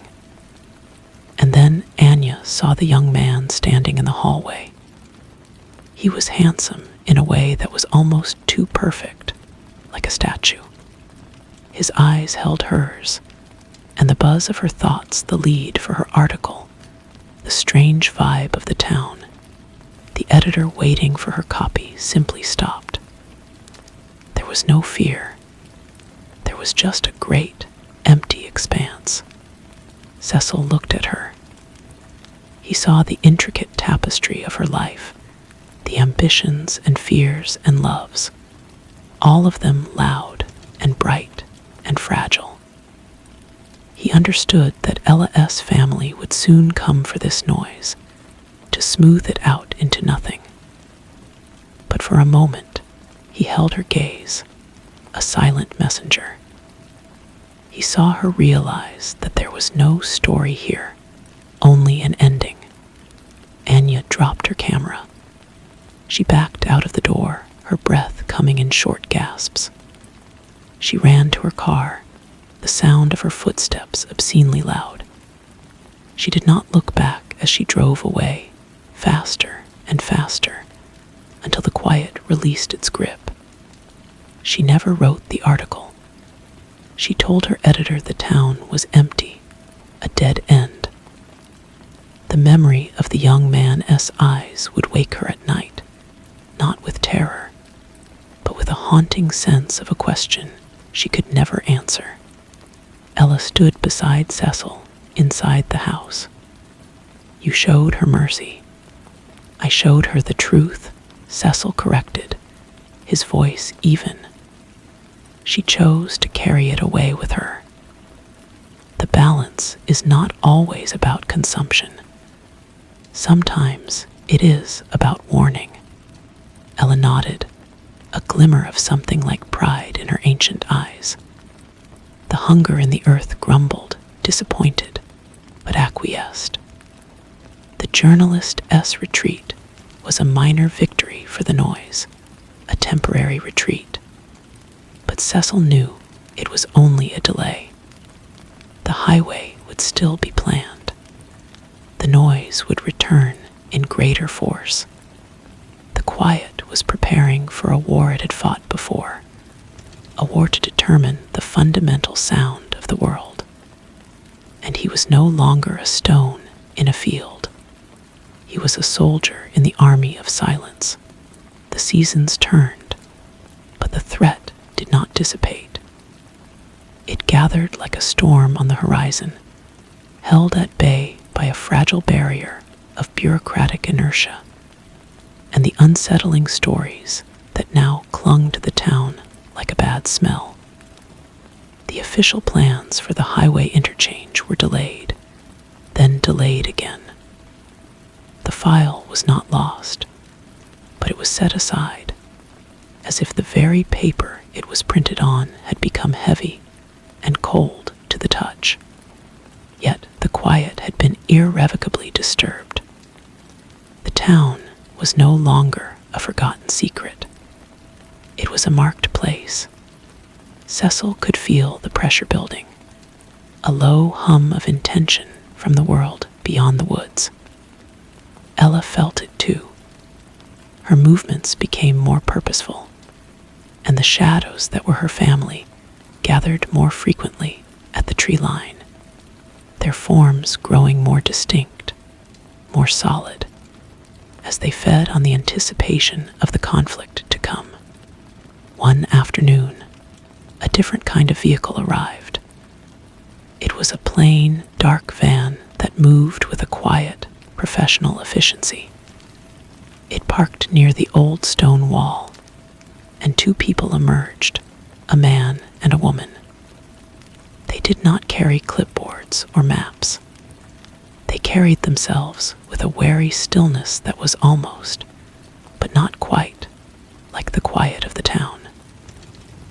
They were investigators of a different sort, trained to look into things that did not want to be seen. Cecil watched from his window. Their auras were not a frantic buzz like the surveyor's, but a focused, penetrating beam. They were silent on the outside, but their minds were active. probing the edges of the silence, testing its strength. They walked to the scrapyard first, where the silent, smiling man still stood, a monument to the quiet S power. The investigators did not approach him. They observed from a distance, their faces grim. Then they came to Cecil S. house. They did not knock on the door. They simply stood in the yard, looking at the windows, feeling the weight of the gaze that returned their look. The woman raised a hand, not in a wave, but in a gesture of acknowledgement. She saw him. She knew what he was. Ella was there in an instant, her form flickering beside Cecil. "They are hunters," she whispered, a new tension in her voice. "They hunt the quiet. They have been sent to understand it, to find a way to break it." "Can they?" Cecil asked, feeling the first faint echo of what might have been concern in his flatlined emotions. "They have tried before," Ella said, "long ago. They failed, but they have learned. Their noise is a weapon now, sharp and precise." The male investigator took a small, black device from his pocket. He pointed it at the house. A high-pitched whine, inaudible to ordinary ears, sliced through the air. It was a sound designed to disrupt, to agitate, to create noise where there was none. For the first time in decades, Cecil felt a sensation. It was not pain, but a profound dissonance, a scratching at the smooth surface of his being. The quiet in the house shuddered. Downstairs, his mother, who had been perfectly still, let out a soft, confused sigh. The hunger in the earth reacted violently. The ground beneath the investigator's feet seemed to buckle, not with force, but with a sudden, sucking emptiness. The man staggered, his device falling from his hand and cracking on a stone. The whine ceased. The silence rushed back in, thicker and more menacing than before. The two investigators looked at each other. They had found what they came for. They retreated to their van, their professional calm fractured. As the van drove away, Cecil knew this was not a victory. It was a declaration. The world of noise was no longer just stumbling into their territory. It was mounting an assault. He turned to Ella. Her amber-flecked eyes were hard. "It is time," she said. "The long quiet is over. The war begins now." Cecil nodded. He looked out at the town, his town, a place of perfect stillness. He thought of the journalist, Anya, and the warning he had given her. There would be no more warnings. The next time the noise came, it would not be met with shadows and subtlety. It would be met with a silence so absolute it would be a force of annihilation. And he would be its instrument. The days that followed were a study in tension. The air itself seemed to be holding its breath, the usual deep quiet now charged with a waiting intensity.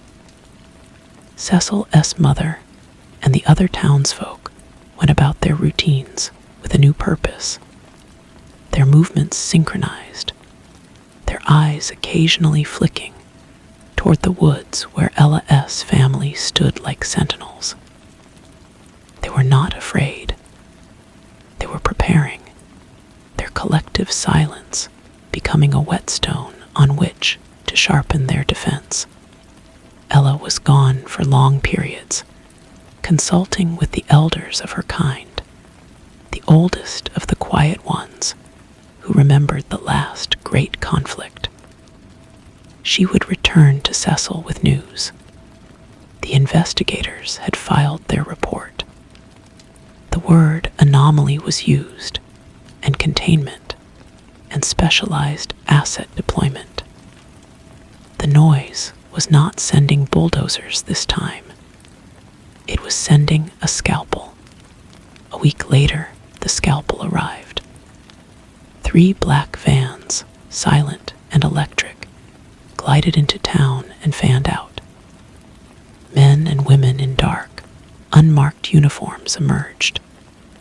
They wore sleek devices on their heads, visors that glowed with a soft light, and carried equipment that emitted a low, neutralizing thrum designed to counteract the silence. They moved with a coordinated, fluid precision, a stark contrast to the clumsy aggression of the construction crew. Cecil watched from the edge of the woods, Ella at his side. He could feel their engineered noise like a pressure against his skin, an attempt to impose order on the formless quiet. It was an irritation, like a mosquito swine in a dark room. One of the teams approached the scrapyard. Their leader raised a hand, and the thrumming from their packs intensified. The silent, smiling worker, who had been standing for weeks, shuddered. A flicker of agony crossed his vacant face, a terrible, fleeting return of sensation before the quiet reclaimed him. But the attempt had been made. The balance had been challenged directly. Ella S. family did not wait. They flowed from the trees not as shadows, but as a wave of absolute nullification. The air grew deathly cold. The electronic thrumming of the agent's equipment faltered, then died with a series of soft pops. The agents fought back, but their training was for dealing with things that made sound. They had no defense against something that consumed the very concept of vibration. One by one, their movements slowed, their commands dying in their throats. Their vital noise was siphoned away, leaving them as still and empty as the man in the scrapyard. But this team was a diversion. The real target was the source. Cecil felt a sudden, sharp pull on his awareness. The second team had bypassed the skirmish and was moving toward his house. They understood, on some level, that he was a nexus, a bridge between the town's passive quiet and the active hunger of the earth. He and Ella ran, not with the sound of footsteps, but with a swift, silent glide that covered the ground in moments.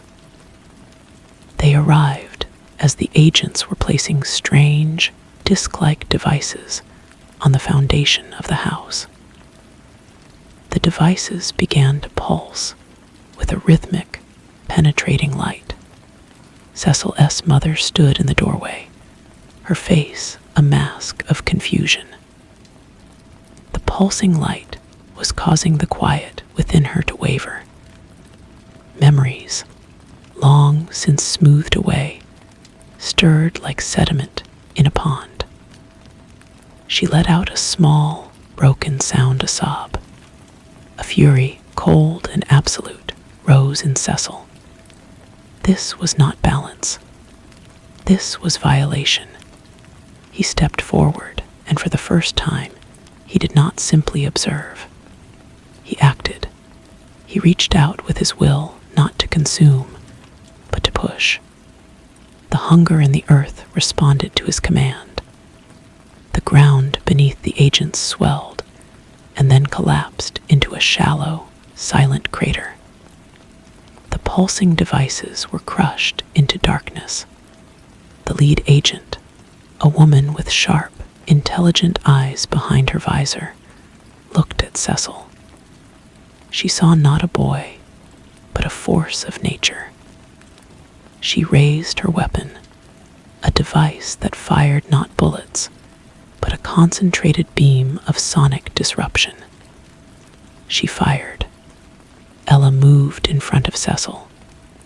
The beam struck her, and she cried out a sound like breaking ice. Her form flickered, becoming insubstantial. The noise was hurting her, unmaking her. Cecil caught her as she stumbled, and his cold fury crystallized into a single, focused thought. Silence. The word did not leave his lips, but it radiated from him in an invisible wave. It hit the agent, and her weapon shattered. Her visor went dark. The expression on her face was not erased into vacancy. It was frozen in a rictus of sudden, profound understanding, followed by an eternal, silent scream. She was not consumed. She was encased, a fossil in a moment of terrible revelation.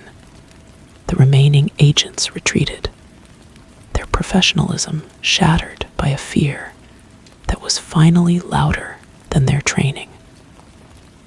The vans sped away, leaving their comrades behind.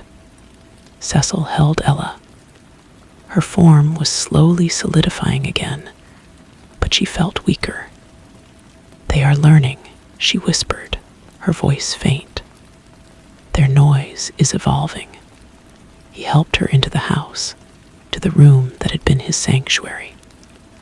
The quiet was restoring itself, but it was wounded. The world had drawn blood.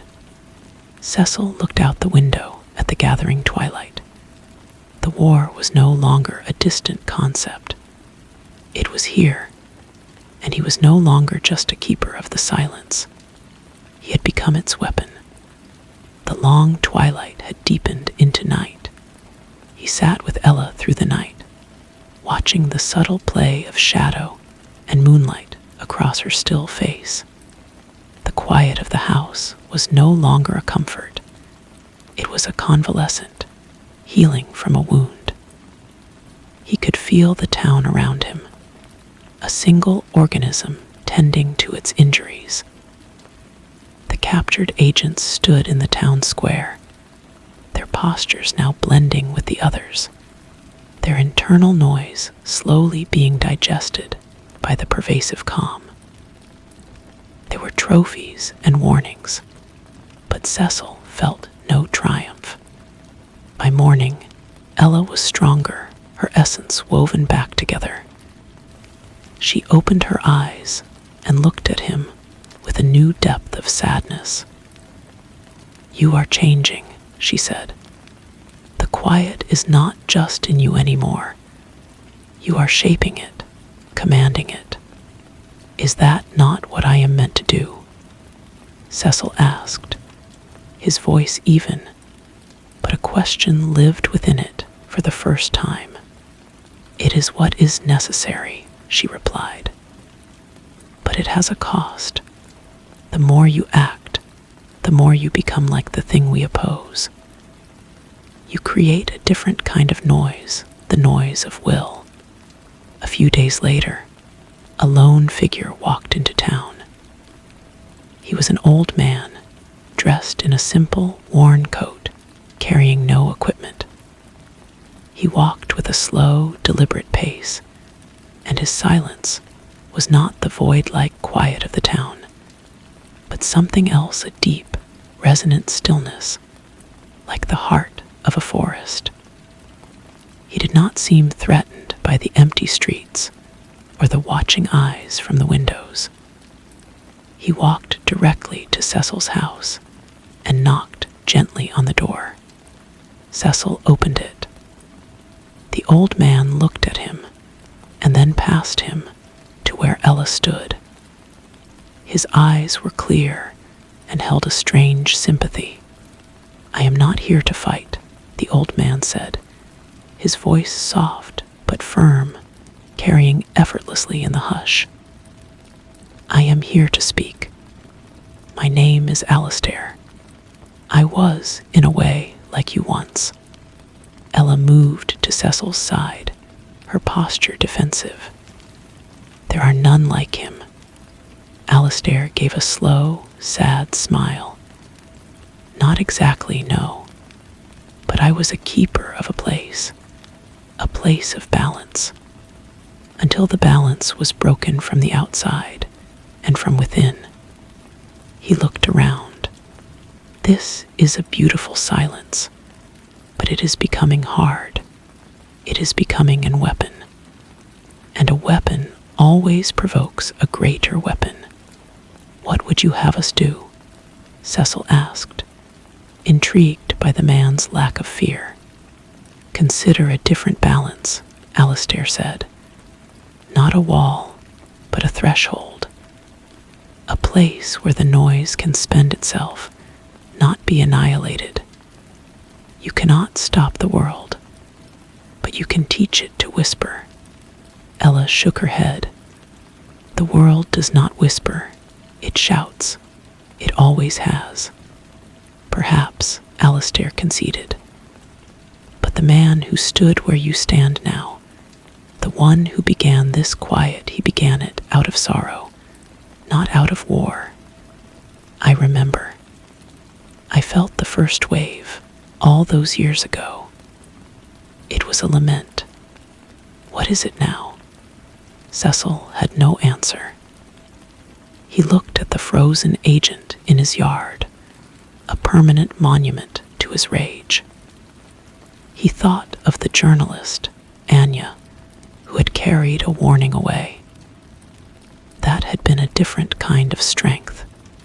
Alistair saw his hesitation. They are coming again, soon.